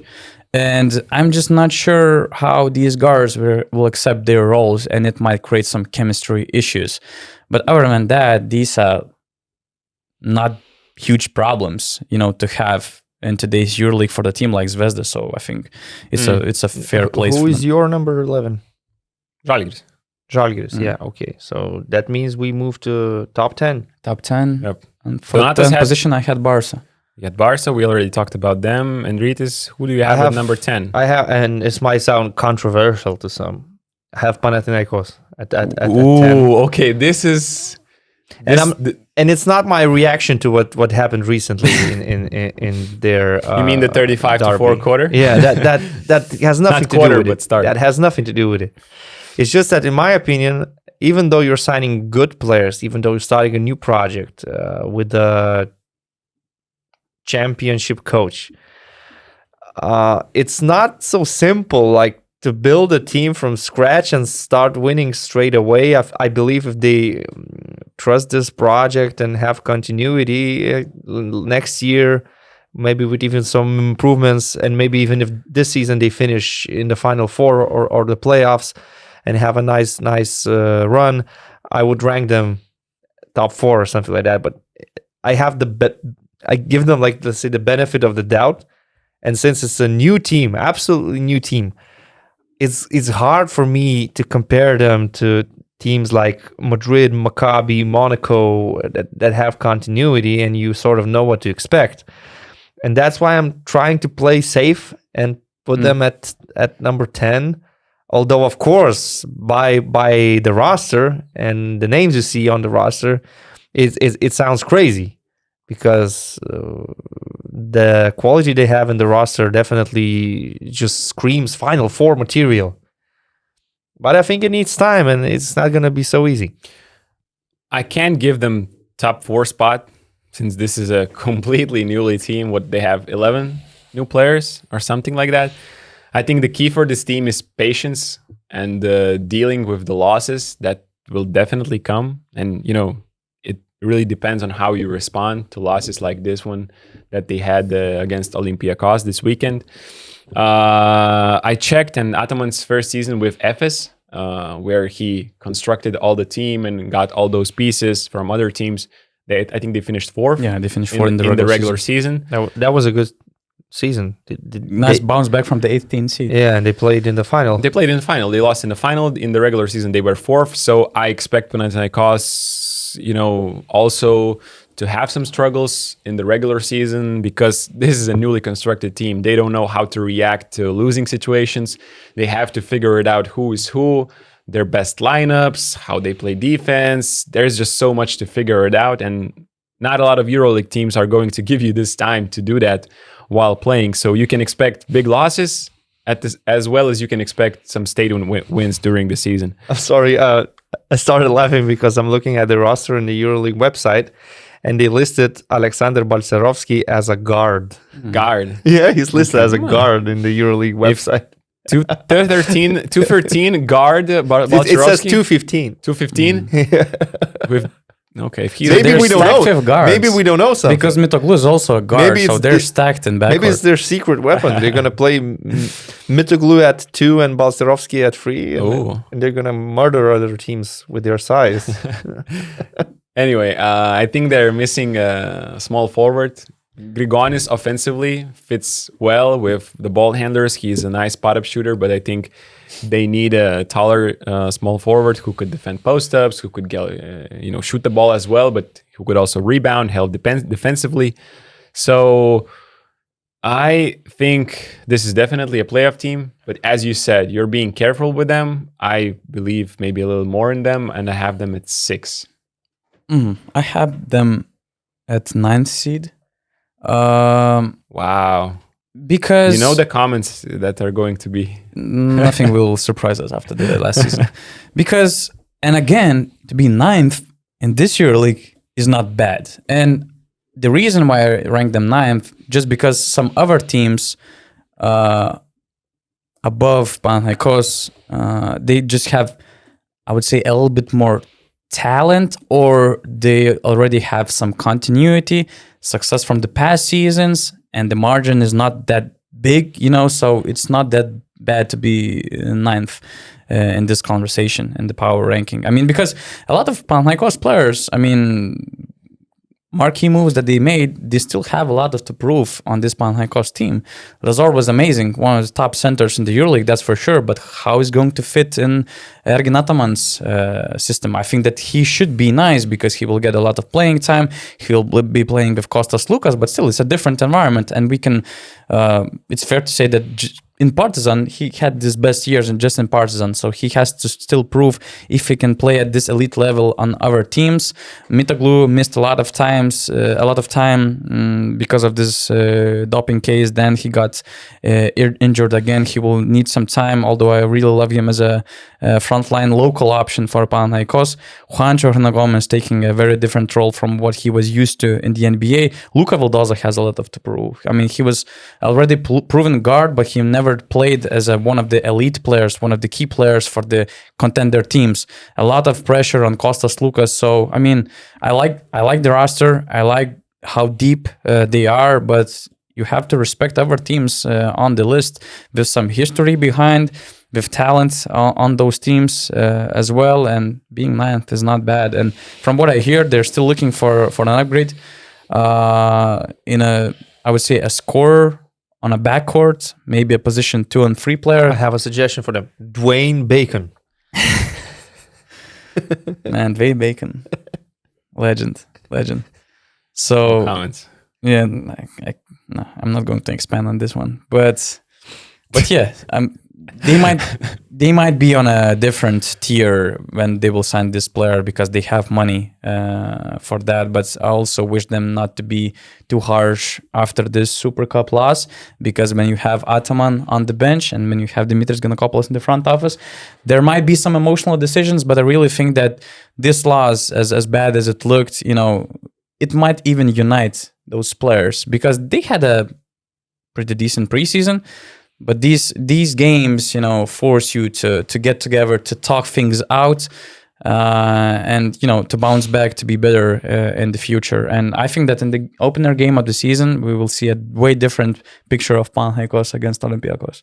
Yeah, and again, we're talking about the team that signed 10 new players, and I just checked GM survey results, and I would say only 10% of the GMs see Panathinaikos as a Final Four team next year. So that's fair. It's not that easy to turn things around that quick in one off season. I think it's fair because there are at least 3-4 teams from the top 8 in the EuroLeague that kept their course, that kept their main players. So they're building on that continuity that Pau don't have. So I think it's fair. But we won't be surprised if they will make the Final Four. I mean, I have them at 6, so it's not that far away from the Final Four. They're in the mix, so that's cool. So you had Rytis had Barcelona at 9. You had Pau at 9, and I have a different team. This pick might surprise some people, but I have Fenerbahce at position 9. I'm not surprised. That doesn't Not surprise me surprised? that much. No. I have Okay. them at 8. Okay. So I have that at 7th, so Oh, okay. So it's near. it's a boring podcast. It's a gentlemen. boring podcast. Yeah. No, we'll see. No hot takes. I think what I like is that they added a lot of versatility at center spot. They added some rim protection that they didn't have much last year. I'm really, really intrigued by Jan Madar's potential. He's showing some great signs. And question about him, can Madar be effective in a bigger role and every week? You know, can he be that effective at a super high rate? But why I ranked them 10th is this reason. They have a lot of weird situations in their team, and you know, Good way to call it, yeah. how can you say? I mean, the point guard that you're probably going to start with wasn't supposed to be on the team, and it was set through official channels of the team. And you know, I'm talking obviously about Nick. But the Kalatis. general manager, I think. Yeah, it was said officially by the general manager. I'm not in sure one of by the who, interviews. but it was said, you know, that we're probably parting ways with Nick. We are trying to find a replacement for him. And right now he's starting for them probably will be starting in the first EuroLeague game. So that's one. I don't even see him on their roster again in the EuroLeague website. His name is not there. So he might be not officially registered for the competition. So maybe they're waiting for some potential last minute moves. That also tells a lot about his situation. And as you said, just sad, you know, it was so weird with all these situations, with all these statements, and also knowing, you know, Itudi's approach on Nick Kalatis. It was so weird to see him in, I think it was Nigel Hayes-Davis Instagram stories and reels where he's just laughing at dinner with his teammates. I mean, okay, maybe we're exaggerating some things. Maybe just, you know, part of business you're in. But it's so weird in this environment to see the player still being with the team and starting the season. But imagine BasketNews tells us you at May, look, we don't want you continuing with us and we're going to find someone better. And then in 2 months, they don't find anything and they say, yeah, we'll keep you. How would you feel? I mean, you have to get over with the situation, obviously, because you are still on the team. You're trying to win. You're trying to earn a good contract. But at the same time, there is a thought at the back of your head that says... It's like Jonas Miklos wants to replace me, not you. I like having a company with you guys. I love Adonis, so there's no problem with that. And I will try to do my best for myself, first of all, because if I'm out, I have to be my best version to get the biggest contract in the free agency if I'm out. So I think that's I would say a professional approach that I should carry on. I didn't realize when Raul Neto got hurt that it's going to cause such a mess. And actually, when they signed Žagaras, I thought, okay, so that's your replacement for the injured Raul Neto. But no, they're sending him on loan. So I don't know what the plan is, if Nick is part of the group or not. Either way, they're still a solid team. They have plenty of players that were there also last season, and they had a good year. Let's say Nigel Hayes-Davis was amazing last season. Dyson Pierre as well. Jonathan Motley had a good rookie season. And again, this has been mentioned a lot already in this podcast. You always expect the second year to be even better. Shanley and Papagiannis additions are good and smart. As you said, it gives more versatility for them to play in different ways, defensively and offensively. And Tyler Dorsey, last season, he joined in the second part of the season. Maybe wasn't in his best form. Now it should be different. So they do have enough quality for me to see them in the playoff picture and put them number 8 in the power rankings. But this whole Nick Kalatis situation is definitely strange. Yeah, especially when there are rumors about Dorsey and Itudis. And their connection, you know, it makes things even more strange. So there's a lot on Itudi's shoulders to manage this situation, to manage this these emotions, goals, and stuff to make this winning team. Although they have all the pieces to there's become also a winning team. Yamadar. I forgot about him. Yeah, they do have a new guard who is kind of similar to Žagaras, I would say. Just more defensive oriented, maybe. Okay. But yeah, they're stacked. I mean, we mentioned all these guards, and we even didn't mention Marko Guduric, who is a great ball handler. Because at the end of the day, Guduric becomes your point guard. Yeah. Whether you like it or not. In any team he plays for. Yeah, but whether you like it or not, you can have as many people as you want in these positions. Marko Guduric is your point guard. Rytis, you had a great question or a hypothetical situation, an example for me. If Mirotic was still on the Barcelona, we would rank them probably top 4 or 5. Yeah. My kind of similar take is like, if they had managed to replace Kalades, would you see Fener much higher than right now? I mean, it depends who's the replacement. Like if you put Darius Thompson Raul in the team. Neto. Let's say Raul Neto.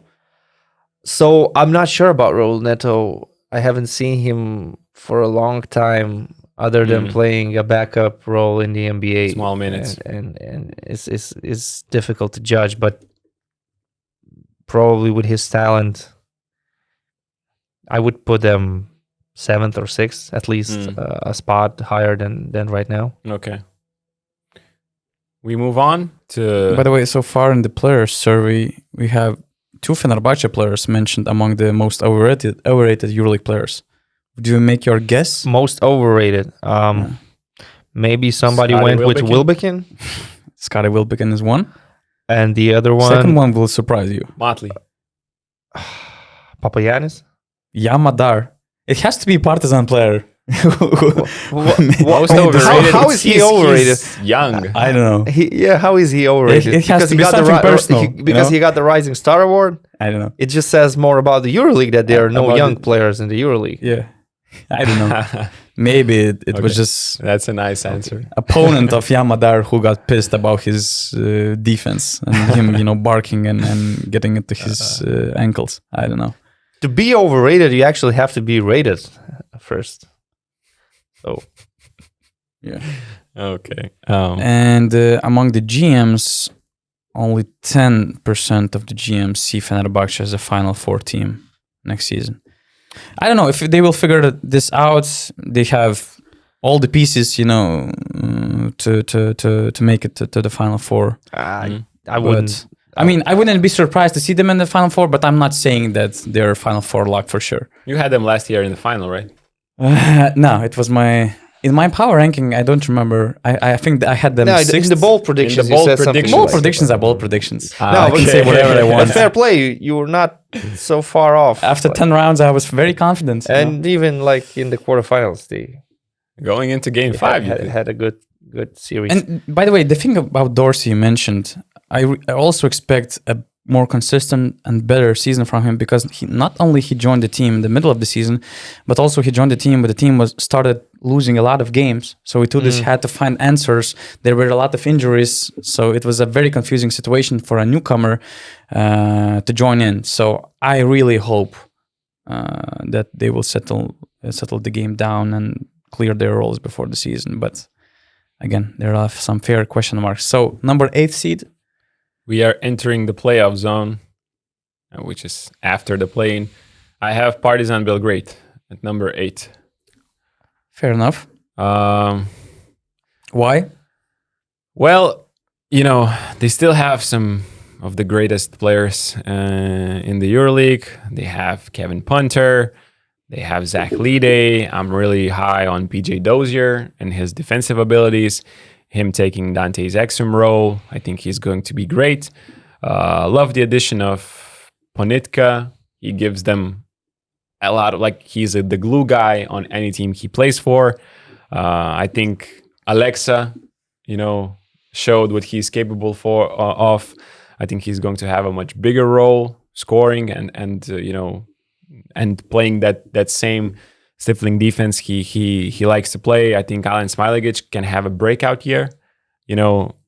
At this time, Frank Kaminsky was signed to play the 5 position, but I think he's more of a power forward guy. I love their offense with him at the 5th position because he stretches the floor so well.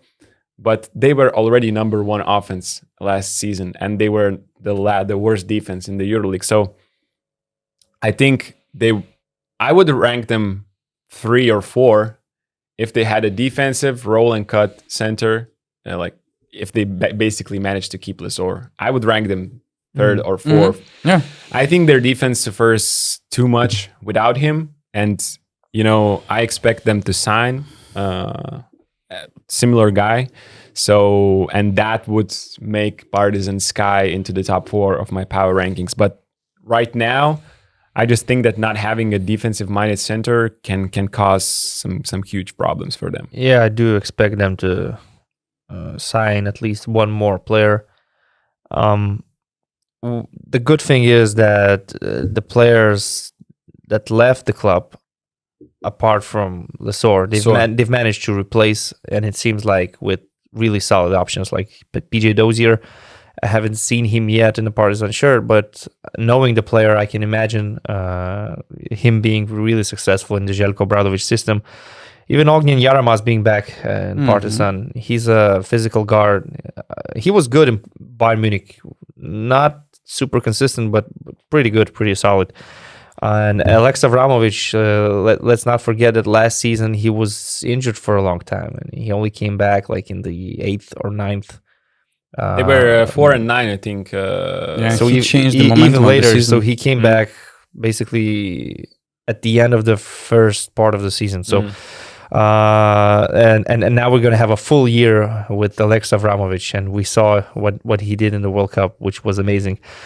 So this is a good team, coached by one of the greatest minds in basketball, Željko Obradović. So you cannot go wrong with putting them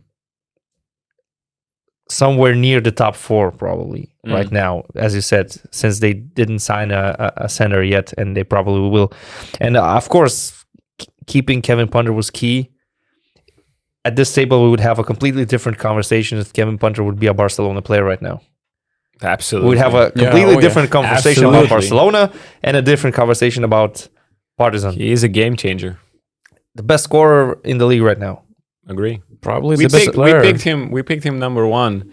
Like if we were doing the EuroLeague draft right now, if we were building our team, like we had the same decision that we would pick Kevin Punter as the number 1 guy in the EuroLeague right now. For me, they're number 7 in my power rankings. And for you, Donatas? I have them number 6. Okay. It's pretty high, but I just had this different system of managing my top 10, let's say, seeds based on previous season experience, based on talent and stuff. What can I add about Partizan? For sure, they will add a center. Matthias Lesor type of center, they're on the market. There are talks that they might be thinking about 2 potential signings, but for the second one, it's the matter. I mean, it's not clear yet, but their primary goal is to have a center. That's for sure. I see Frank Kaminsky as somebody like, Brodzanski from the NBA. So, I mean, I kind of understand his role, what Željko Obradović wanted from Brodzanski. And basically, when he was cut, they didn't sign anybody. So maybe it's Željko Obradović project in a deeper roster that he wants to have this year. Regarding Dozier and Kaminsky, I've heard that they joined the team and everybody is happy about their adjustment. Of course, they face some natural challenges, but so far the whole experience was great. Željko tried so many different approaches in the preseason. The team seems to fit quite nice, but of course a lot of depends on the center signing that they will have, and probably a lot of things are related to the NBA start of the season and the end of the training camps, which will conclude on October 22, and the season starts October 24th. So in a few weeks, we might expect some borderline NBA players joining Partizan. There were a lot of names already. I would love Neemias Queta, this Partizan. Portugal guy from Sacramento. I was in Vegas last summer. Yeah, he had some problems this season with his health, so that's kind of a question mark. But NBA teams want him on the roster, so he's obviously trying to stay there. But I think he fits the player profile that Partizan like needs. I mentioned, Freddie Gillespie. That's the type of profile of player they're looking for. And maybe I'm putting them a 6 seed in advance, I would say, with the center acquiring. But I love that they kept the core. I love that they kept Kevin Punter. missing not only Lizor but Dante Exum, another top 15 player probably from the last EuroLeague season, is huge. But those year is fitting nice so far. So with other players improving like Alexa, like Smilagic, they should match their, let's say, level they had last year. And we're talking about the team which was a Final Four team. So yeah, I have them at 6. Who do you have at 8? Because I have Partizan 8, Rytis has Fener at 8. I might be too harsh with them because I had them really high last year. But I have a couple major questions. I have Milan at 8th. I have them at 7. My major questions are regarding a point guard, because still I'm not convinced if Kevin Pangos is going to be their main point guard, because let's say there are some unconfirmed rumors that they're still on the market for a guard, and I would say for a point guard. So that's a big question to have starting the season, but we'll see. I mean, again, it's not verified information. And then this Mirotic thing. I know that they like to play him as a free, but having 5 more great frontline players, including Nicola Melli, who was the most expensive player on Milan's roster coming off last year, and who is also on an expiring contract. It's a big question to answer during the season. How they're gonna find the chemistry, how they're gonna share the roles, and it's not going to be easy. I mean, I love the potential if Shields is healthy. If Mirotic and Melli finds the chemistry, if Pangos remains, or anybody else from the elite level joins the team, we're talking about the probably Final Four caliber team. But I'm hearing a lot of ifs. But there are some ifs. Look, and that's why I put them 8th. It's normal to have ifs and doubts about a team that had to go through all that mess last year with the injuries and everything. I ranked them at number 5. I think Which is fair. that Nikola Mirotic is the biggest signing of the summer. So obviously he makes any team better. Whether the coach has a plan to play him at the 3 or at the 4, these are just details, and Terry Messina will sort it out. But yeah, the only thing they need is to stay healthy. Let's not forget that a healthy Siobhan Shields is one of the best two-way players in Europe. So if everyone's healthy, I don't see why they couldn't go to the Final Four, or at least to have a good regular season. They have some nice additions, the other positions as well. A combo guard, Modolo. I'm intrigued to finally see him outside of Germany on a top EuroLeague team. Alex Poitras, he gives you defense, and you wouldn't be so dependent on Kyle Hines anymore, because he might be playing his last season. I'm not sure. He might be retiring after the season. And all the players that last year underperformed, you expect them to once again resurrect this season. I'm talking Devon Hall, I'm talking Johannes Voigtman, I'm talking even Billy Barron, and I'm talking Kevin Pangos as well. So I ranked them at number 5. It's pretty high. The question marks are fair, but in my opinion, they just need to stay healthy. That's the main thing. Yeah, I have them at 7, and basically, as you said, I agree with all your points. On the paper, if we are not taking into account the injuries and all that stuff, they probably look at like a top 4 team. But the one question mark is injuries. They have not been able to stay healthy for the last 2-3 years. And, what's going to change the situation? And I think it would be fine, to have a couple of injuries. That's normal in basketball. That happens. But I just think that they're not balanced in the front court and back court. And one injury to their front court doesn't change much. But one injury to their back court changes a lot. Yep. And they struggled last year exactly with this. So, the question marks about Kevin Pangos and Modo Law at the point guard. Siobhan Shields, as you mentioned, probably one of the best two-way players. But, it's not like Siobhan Shields dribbles the ball and has the ball in his hands. The ball needs to arrive to him, even on the last play. So it's just these two question marks that made me rank Milano 7th.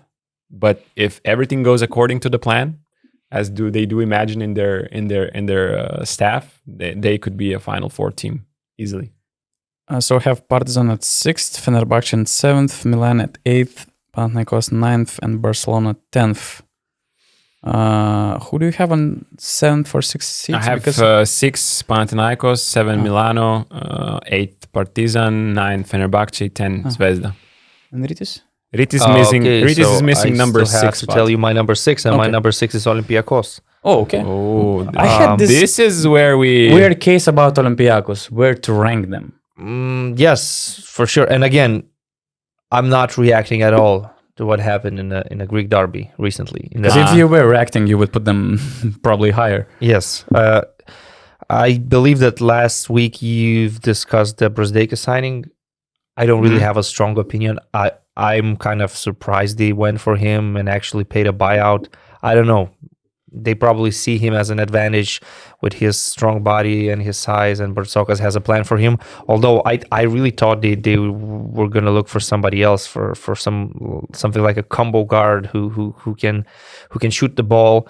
But maybe they have higher expectations for Isaiah Cannon this year. And you have Walkup and Williams-Goss, 2 physical point guards that are not known for their shooting abilities, although Williams-Goss continues to prove that he is a pretty reliable shooter, and he actually hit some really big shots for Madrid last year in their championship run. Again, McKissick and all the other guys with the physicality, and then we've talked about Sigma replacing Vezenkov in that 4th position a lot during the summer, so I'm not going to repeat myself. What I am going to say, though, is that at the end of the season, when you will look at some analytics or advanced stats, I can guarantee that you will see Olympiacos leading by a fine margin in the post-ups. They're going to be a low post nightmare for all the others, with Milutinov, Foul, and even Sigma, who loves to create from the low post. So that I can guarantee. But also, when you lose players like Slukas and Vezenkov that were so important for you, I know you have Bartzokas, I know you have the same system, and you do trust this team, but I still rank them number 6. I'm a bit humble about their potential this year. But as you said, when you spoke about teams that you ranked 9th, 10th, or 11th, you said this is a good position to be ranked in this EuroLeague. So number 6 is also a good position to be ranked in this EuroLeague. This is probably where we have the biggest difference so far in these power rankings. I mean, we had Barcelona, that kind of a team that we had different views. Panathinaikos. With Barca, we had a difference by 3 positions. By 3 positions. With Pau, we had by 4. You had them at 10th. I had them at 6. And with Olympiacos, we have as well 3 positions because I have them at number 3, actually. I have them number 4. Number 4. Like I said in the summer, we discussed them probably the most during this offseason because they lost 2 of their best players. They added big names as well. And they just added Brzdekis. We spoke a lot about them last week. I think they are going to be a crazy good defensive team. That's what's going to be their main engine this season. The biggest question for me is I believe they lost some defensive versatility at the center spot. But on the other hand, they added offensively with him. So basically, Olympiacos will have a dominant center in the paint for all 40 minutes during every game. Yep. So will it come to bite them in the end, or will it be so like playing these 2 dominant centers will be an unsolvable task for other teams? So I just think that Olympiacos are still, between the top teams in the EuroLeague. They know how to play. They have a really deep roster. They have good defense, and you can count on the defense on any weekday. So am I right to think like since you lost Lucas, who's a pick and roll genius, you're now going to be less of a pick and roll team, more of a low post team? I think based on what we saw from their friendlies, we saw that it is still like their main actions have remained the same, but it's that their endings of possessions are way more inside than what it's used to Okay. before. So another question I have is like, who is closer in this team? Is it Brzezinski? You know. So this is my two questions. It's tough to talk about his position in the team. We haven't seen it yet. Yeah, exactly. And he's still recovering from the injury he suffered in the World Cup. So we will need some time to gather all the information about him playing for Olympiacos and what role is he going to get. So we're probably going to get back to this conversation in December, somewhere around Christmas. Overall, they just have so many offensive weapons. You know, Milutinov, Fall, there's a offensive weapon all the time. Sigma, handoffs, empty corner pick and rolls, create from the post with his movement. You have, you know, walk up. He can be a pick and roll scorer sometimes. You have Shaq McKissick with his speed. You have Papanikolaou shooting threes, defending. So it's not like they're going to need to score 90 every night, because they're going to have a crazy good defense. And I think they're going to score just enough to win games. Yeah, this game against Panathinaikos in Super Cup was crazy. And Olympiacos won by their defense. At one point, I was watching the game. I think the score was like 32-4 or something. They were on a 27-0 run at some point of the game, and Panathinaikos just couldn't do anything against Olympiacos' switch defense. Olympiacos was the best defensive team according to Bibalytics and by the defensive rating last year. And as you mentioned, I don't see them regressing in this department. Offensively, I have some questions. I still love Mustafa Fall as my main option at center, and somebody who stretched the floor and does a lot of those little things like Vezenkov did last year than the current team that they have. But of course, Milutinov adds a lot of excellence in the low post. Just maybe on the backcourt, I don't see anybody replacing Kostas Lukas' clutchness at that level and pick and roll greatness at that level like he did. So these are the question marks, but I didn't want to be affected too much by the Super Cup game, but it just gave us a reminder, especially making this power ranking when we didn't see those teams for a few months. It was a great reminder of team basketball and Yorgos Bartzokas basketball that he implemented in Olympiacos, that it's not just about some names, MVPs, but about the system, about the ball movements, and about the way they play. They kept the core, they kept a lot of players, and you can expect a lot of same things that Olympiacos ran last season. So that's why I put them, I would say, quite a high, top 4, even though they're missing the MVP and one of the best clutch players from the last season. So now I need to know your number 5.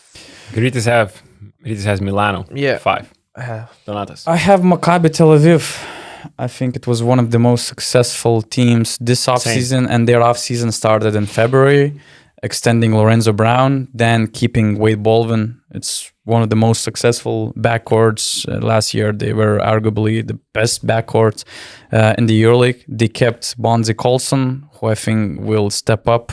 He was already solid last year. I like James Webb addition. I would prefer a bit more stretch options on their front line, but I mean, they kept their core. They have the best backcourts in the shooting in the front court. EuroLeague. Yeah, I would love to see more shooting in the front core, and I mean, they're poised to stay solid the following year as well. So they're in a good position. It's not like they had a lot of shooting in the front court last year. So yeah, and they still were successful. Although I think that was what they were lacking. You know, I'm just not the fan of this Katash approach of having, you know, Nebo Poitras type of centers. But it's a different way to win games, and there's no one good way to win games. If that's Katash style, that's fine. They were one win away from making the Final Four, so I'm not going to judge him. I have them at 5th as well. Okay, I'm really brave talking about Maccabi. Number 2? They're my number 2. Okay. You know, wow. I was actually thinking about having Maccabi number 2 or number 3. Yeah. But the only thing that stopped me from doing so is that I think they lack one guy in their backcourt. Depth-wise? Mm-hmm. Of course, not starting-wise. They have Brown and Baldwin, who are going to play 35 that's minutes. Fair enough. I mean, last year, even though it didn't really work out, you had Darius Hillard Darren Hilliard. Darren Hilliard, I'm sorry. You had Austin Hollins, who didn't even play really. Much. Now you signed Antonius Cleveland. I'm not sure. Let's wait and see what happens. But Tamir Blatt also, yeah. I'm going to say this. They're my number 2 team in the power rankings. Wade Baldwin is my MVP. That's a prediction already. Wade Baldwin is my MVP. Not only did they prove that they can play together and they fit together, I'm talking about Lorenzo Brown and Wade Baldwin, but also they proved that they can dominate. And Menorah is a fortress. They don't lose games there. They don't lose games there. And usually when you go there, you get a nice, good old-fashioned spanking. So as long as these 2 guys are healthy, I'm thinking a step forward from what happened last year. I'm thinking Final Four. I'm thinking Wade Baldwin MVP. I'm thinking a lot of big things for this Maccabi team. It's so different from what I talked about them last year before the season.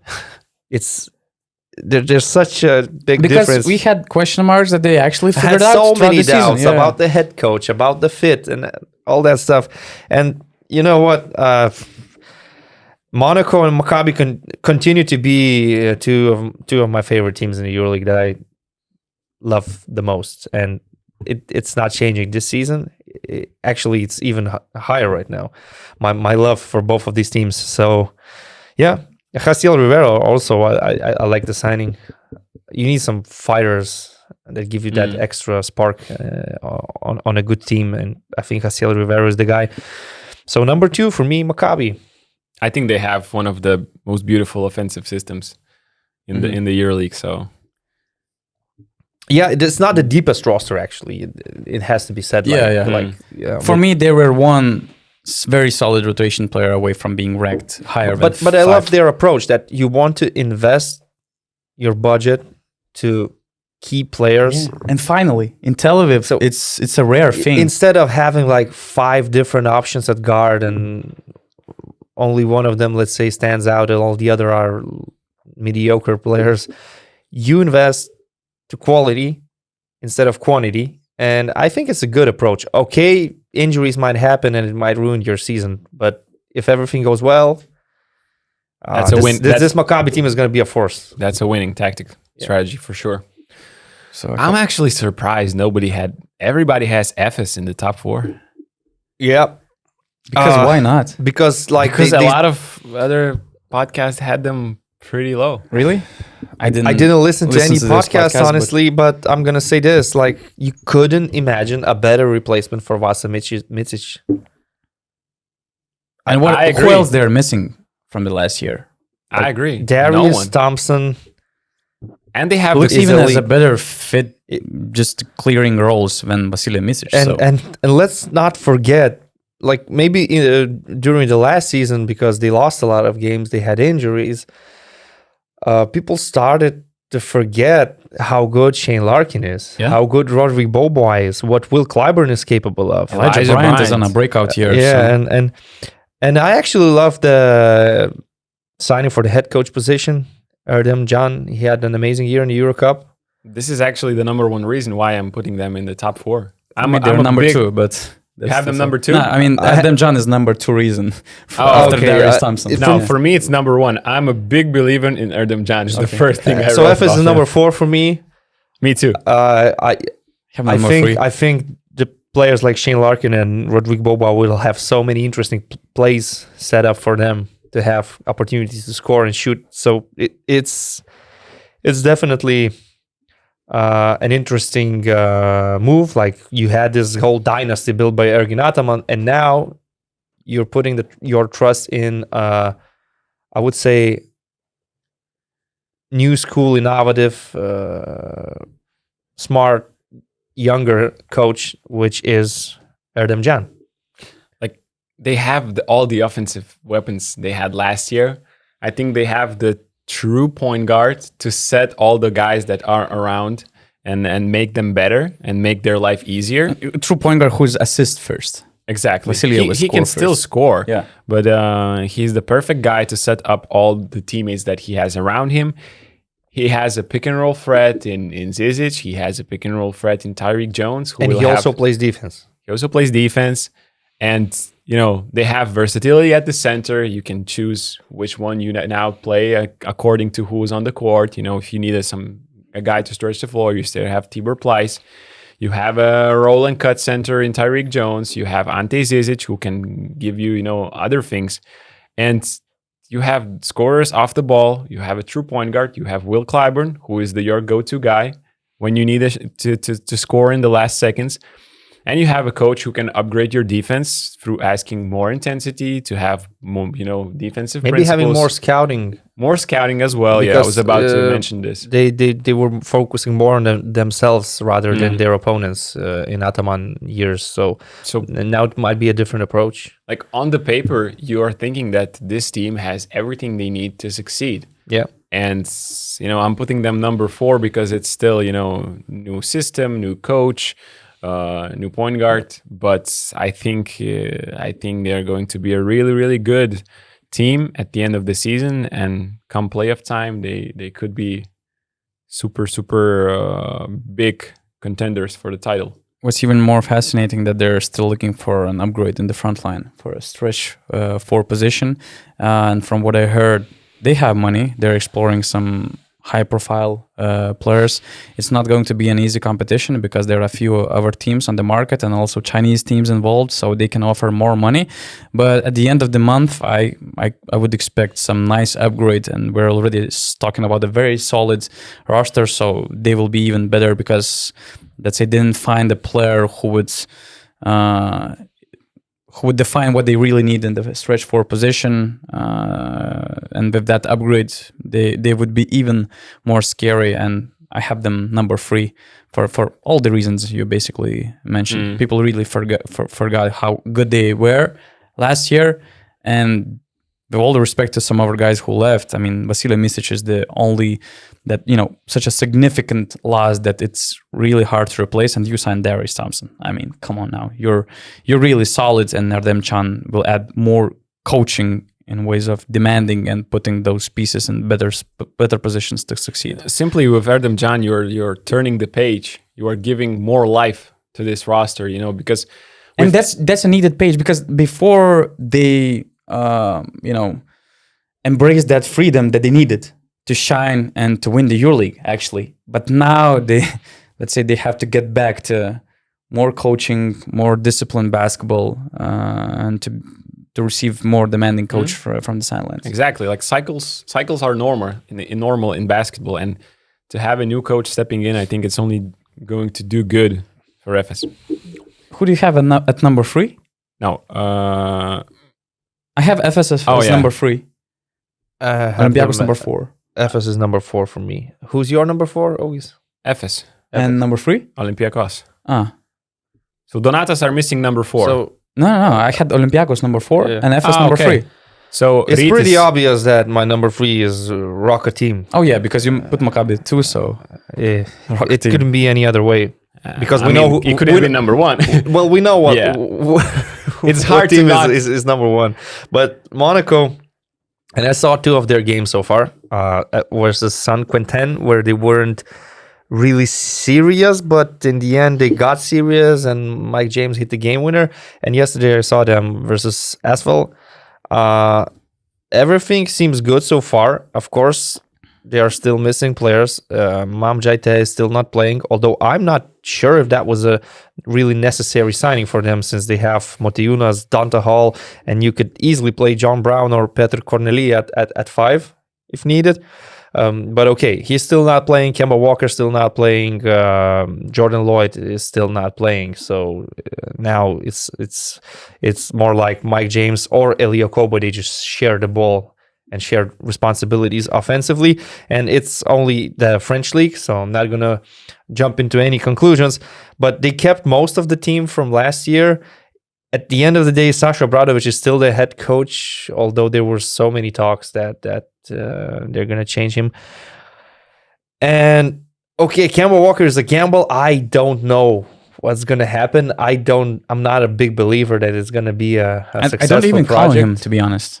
Considering, Monaco's capabilities for the next season, I don't even count on him. Because they're already so stacked and you good. You have Okobo, Mike James, and Jordan Lloyd. So whether Kemba Walker is available or not, you still have these 3 players that last season carried you to the Final Four. And Kemba addition only has upside. Yeah, exactly. Bonus. Although not necessarily, it might harm the chemistry a little bit, but I hope that won't happen. And last year, what was their biggest problem? Shooting. They thought that Adrian Morman could be the stretch 4 that helps them with spacing. And he was terrible, honestly. He was terrible. And then they needed to sign a replacement. Middle of the season, they couldn't sign a stretch 4. They signed Chima Moneke, who was not a good fit for a team that struggles with shooting the ball. He's not a shooter. And now, not only you sign a French player, but also he fits the profile so perfectly, Petr Corneli. And I think he solves a lot of problems for Sasha Obradovic. Now you will have better spacing. Now you will have more shooters surrounding Mike, Ellie, and all the others. And at the same time, you still have the physical warrior type of players in Diallo, Brown, Jaron Blossomgame. He's been nice so far in the French league. Last season, maybe he was struggling with finding his role. Who knows? Maybe the second year will be much better for him. Utara, Tarpey, defensive-minded players, they have all the tools. So number 3 for me was quite an easy pick. It was just a debate with myself between Maccabi and Monaco, honestly. We have Monaco at number 2. Yeah. And you mentioned all those reasons. I think Cornelier is my number 1 guy who could have. He's Corneli.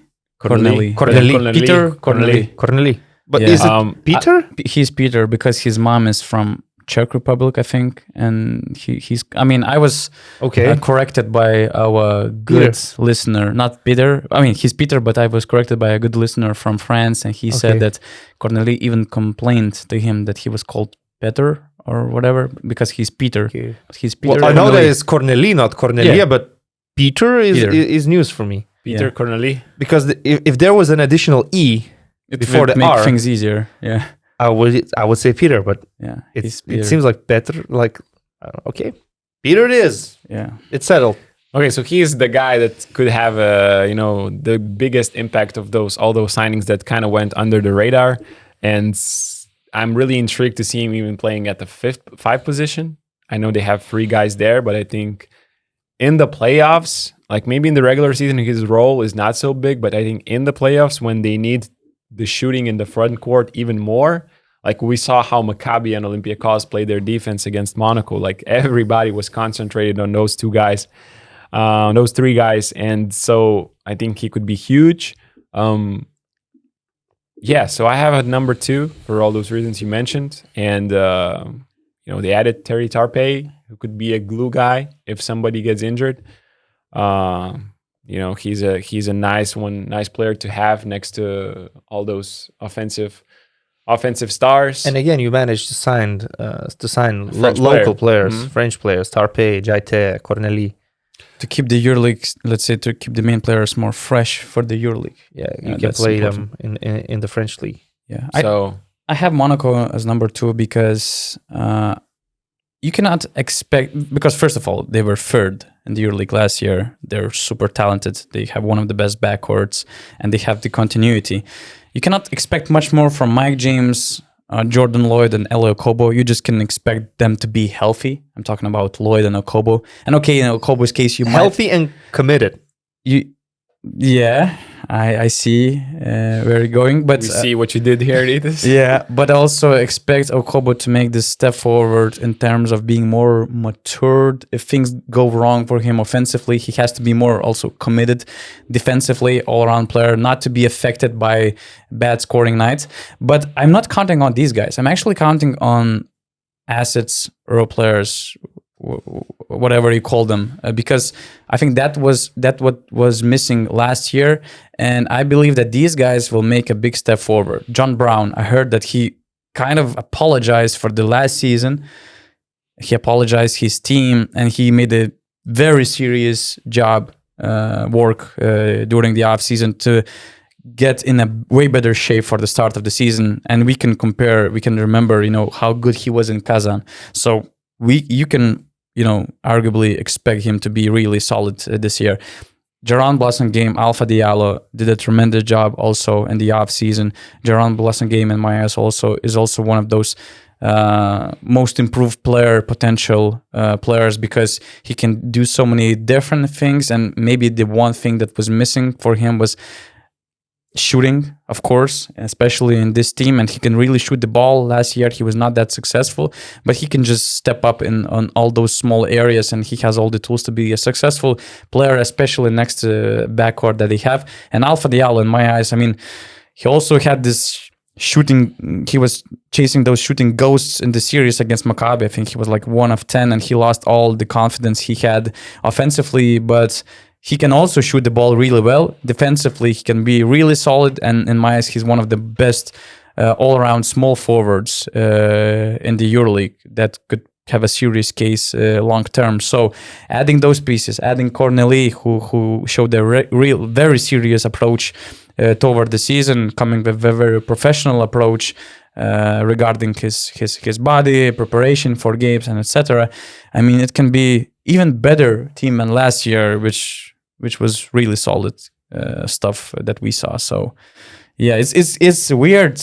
It's strange to rank Monaco as a number 2, considering that they joined the EuroLeague 2 years ago. Yeah, but last year we already predicted Final Four for them.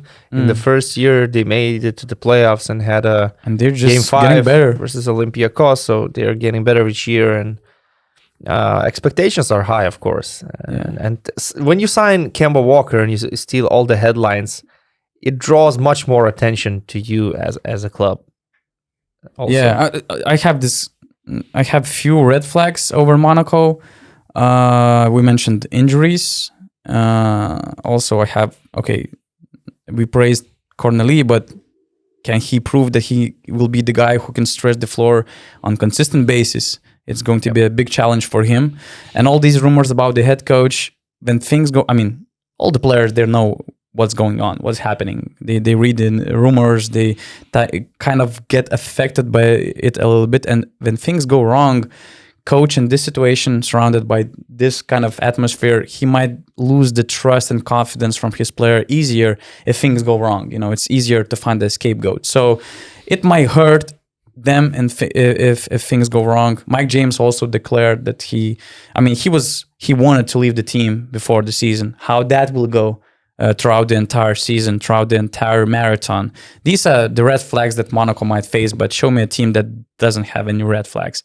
Even our number one team. So now we're going to show you that. Even our number one team in the power ranking has some red flags. It has red flags on every team, guys. Okay, red flags. Maybe Gabi Dek is injured and he might be out for a while. And we're talking about the one of the best small forwards / power forwards in the league right now. But honestly, I can say that no one team should have all that power.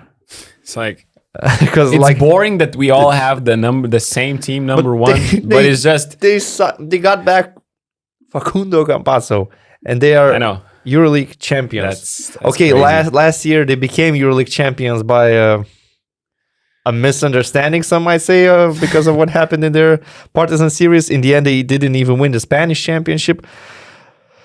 But it's hard to even say how much better a point guard like Campazzo makes this team with already so much quality in all the other positions. Hezonja, Musa, Yabusele, Dek, Tavares, Poirier as your backup center, Kozer, etc.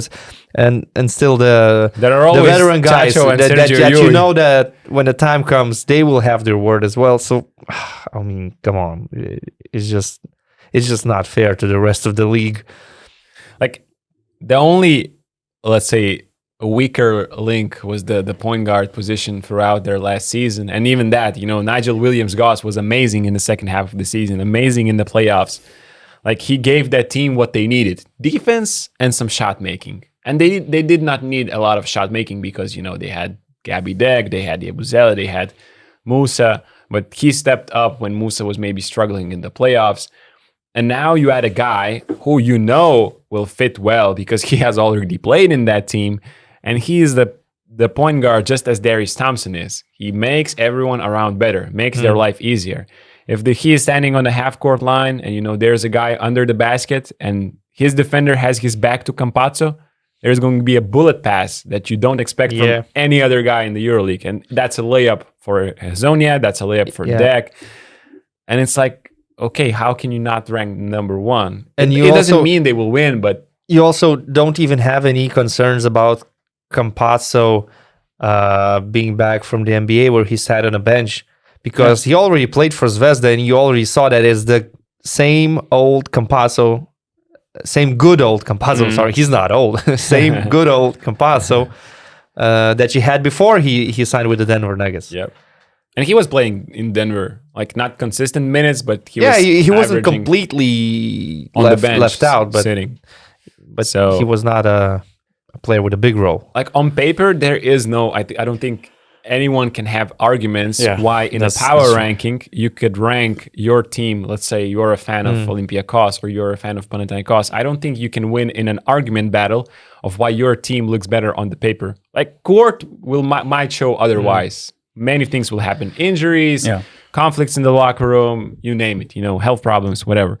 But before the season, in a power ranking, it's super hard not to rank. And also, Chus Mateo is now a EuroLeague champion, so he doesn't really have anything to prove anymore. Like last season, when during their season there were talks about Scariolo becoming the next coach of Real Madrid.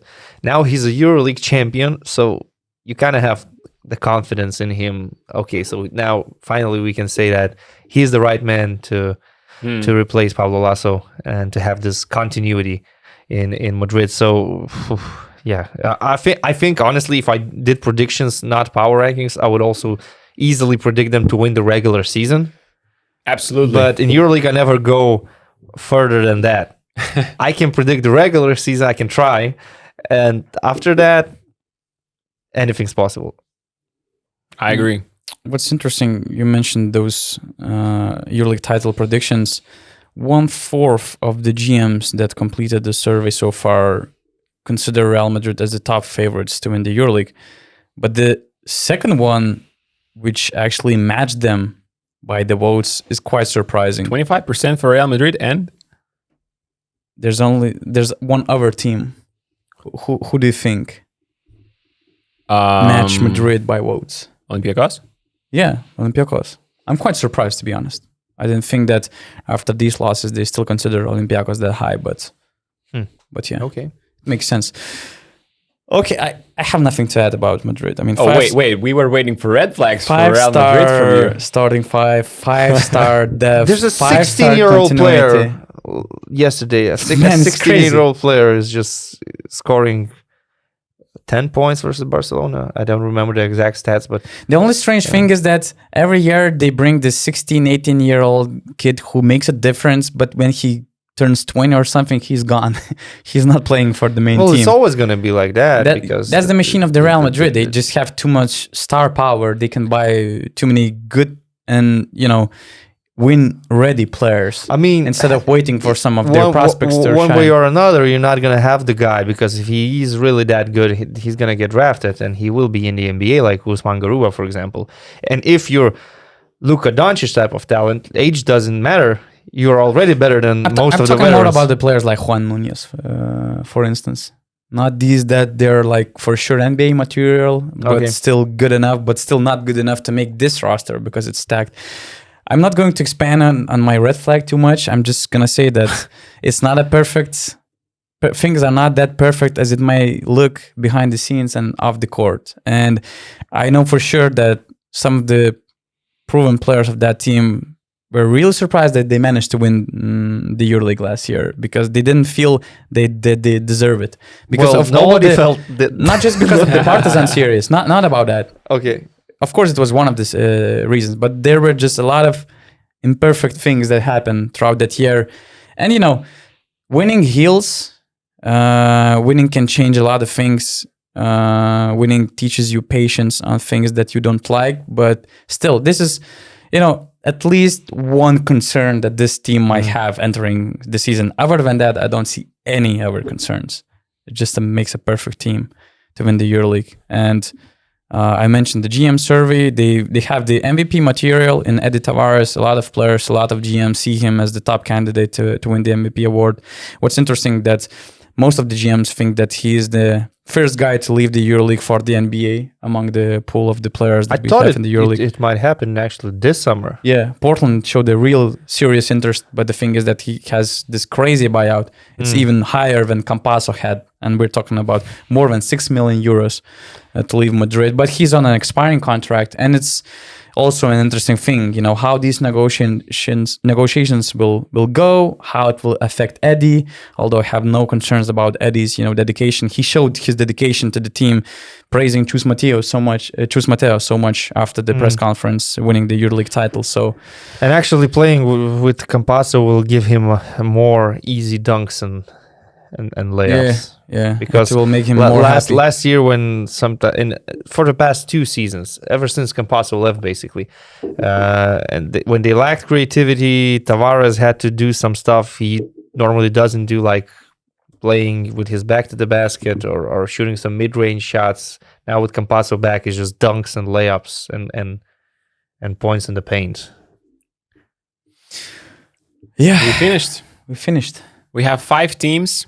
I kept track of all our choices. We have 5 teams that had at least 3 place difference in our rankings.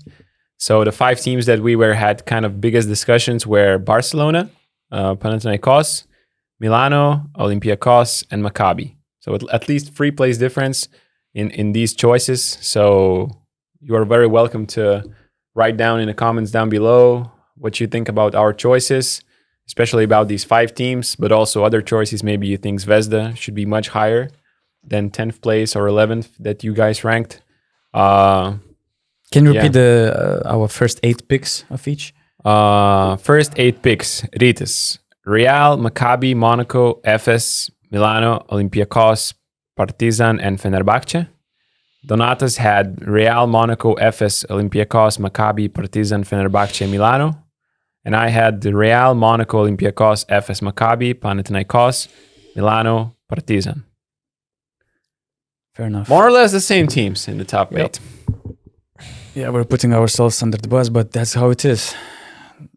That's what it takes to do the podcast for the EuroLeague fans. But it was a pleasure to have you guys in the studio. As long as I don't get any physical threats or I don't know, some mail to my home or bricks thrown at my windows. Or video footage of you doing some daily stuff. I'm fine with social media comments, shitstorms, and everything else.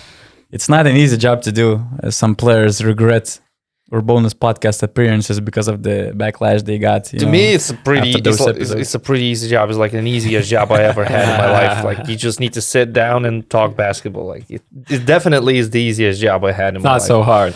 Nope. Okay, it's a pleasure to have you guys here in the studio. It's been our first podcast together after the World Cup, right? Yep. And for sure, we'll do more podcasts in the following weeks. This week, we'll have the Q&A podcast, and the entire episode is exclusively available only for BN Plus members. You can join BN Plus community on basketnews.com/plus to get a lot of extra features, including a lot of articles that we have under paywall, extra Q&A episodes, Augusta's video breakdowns. We have a great WhatsApp chat with great basketball discussions, a lot of good things, and we have some great offers right now. So join BN Plus community on basketnews.com/plus. And yeah, we're waiting for your power rankings as well in the comment section, and have a great season. It has to be a very exciting season. So best of luck to everybody.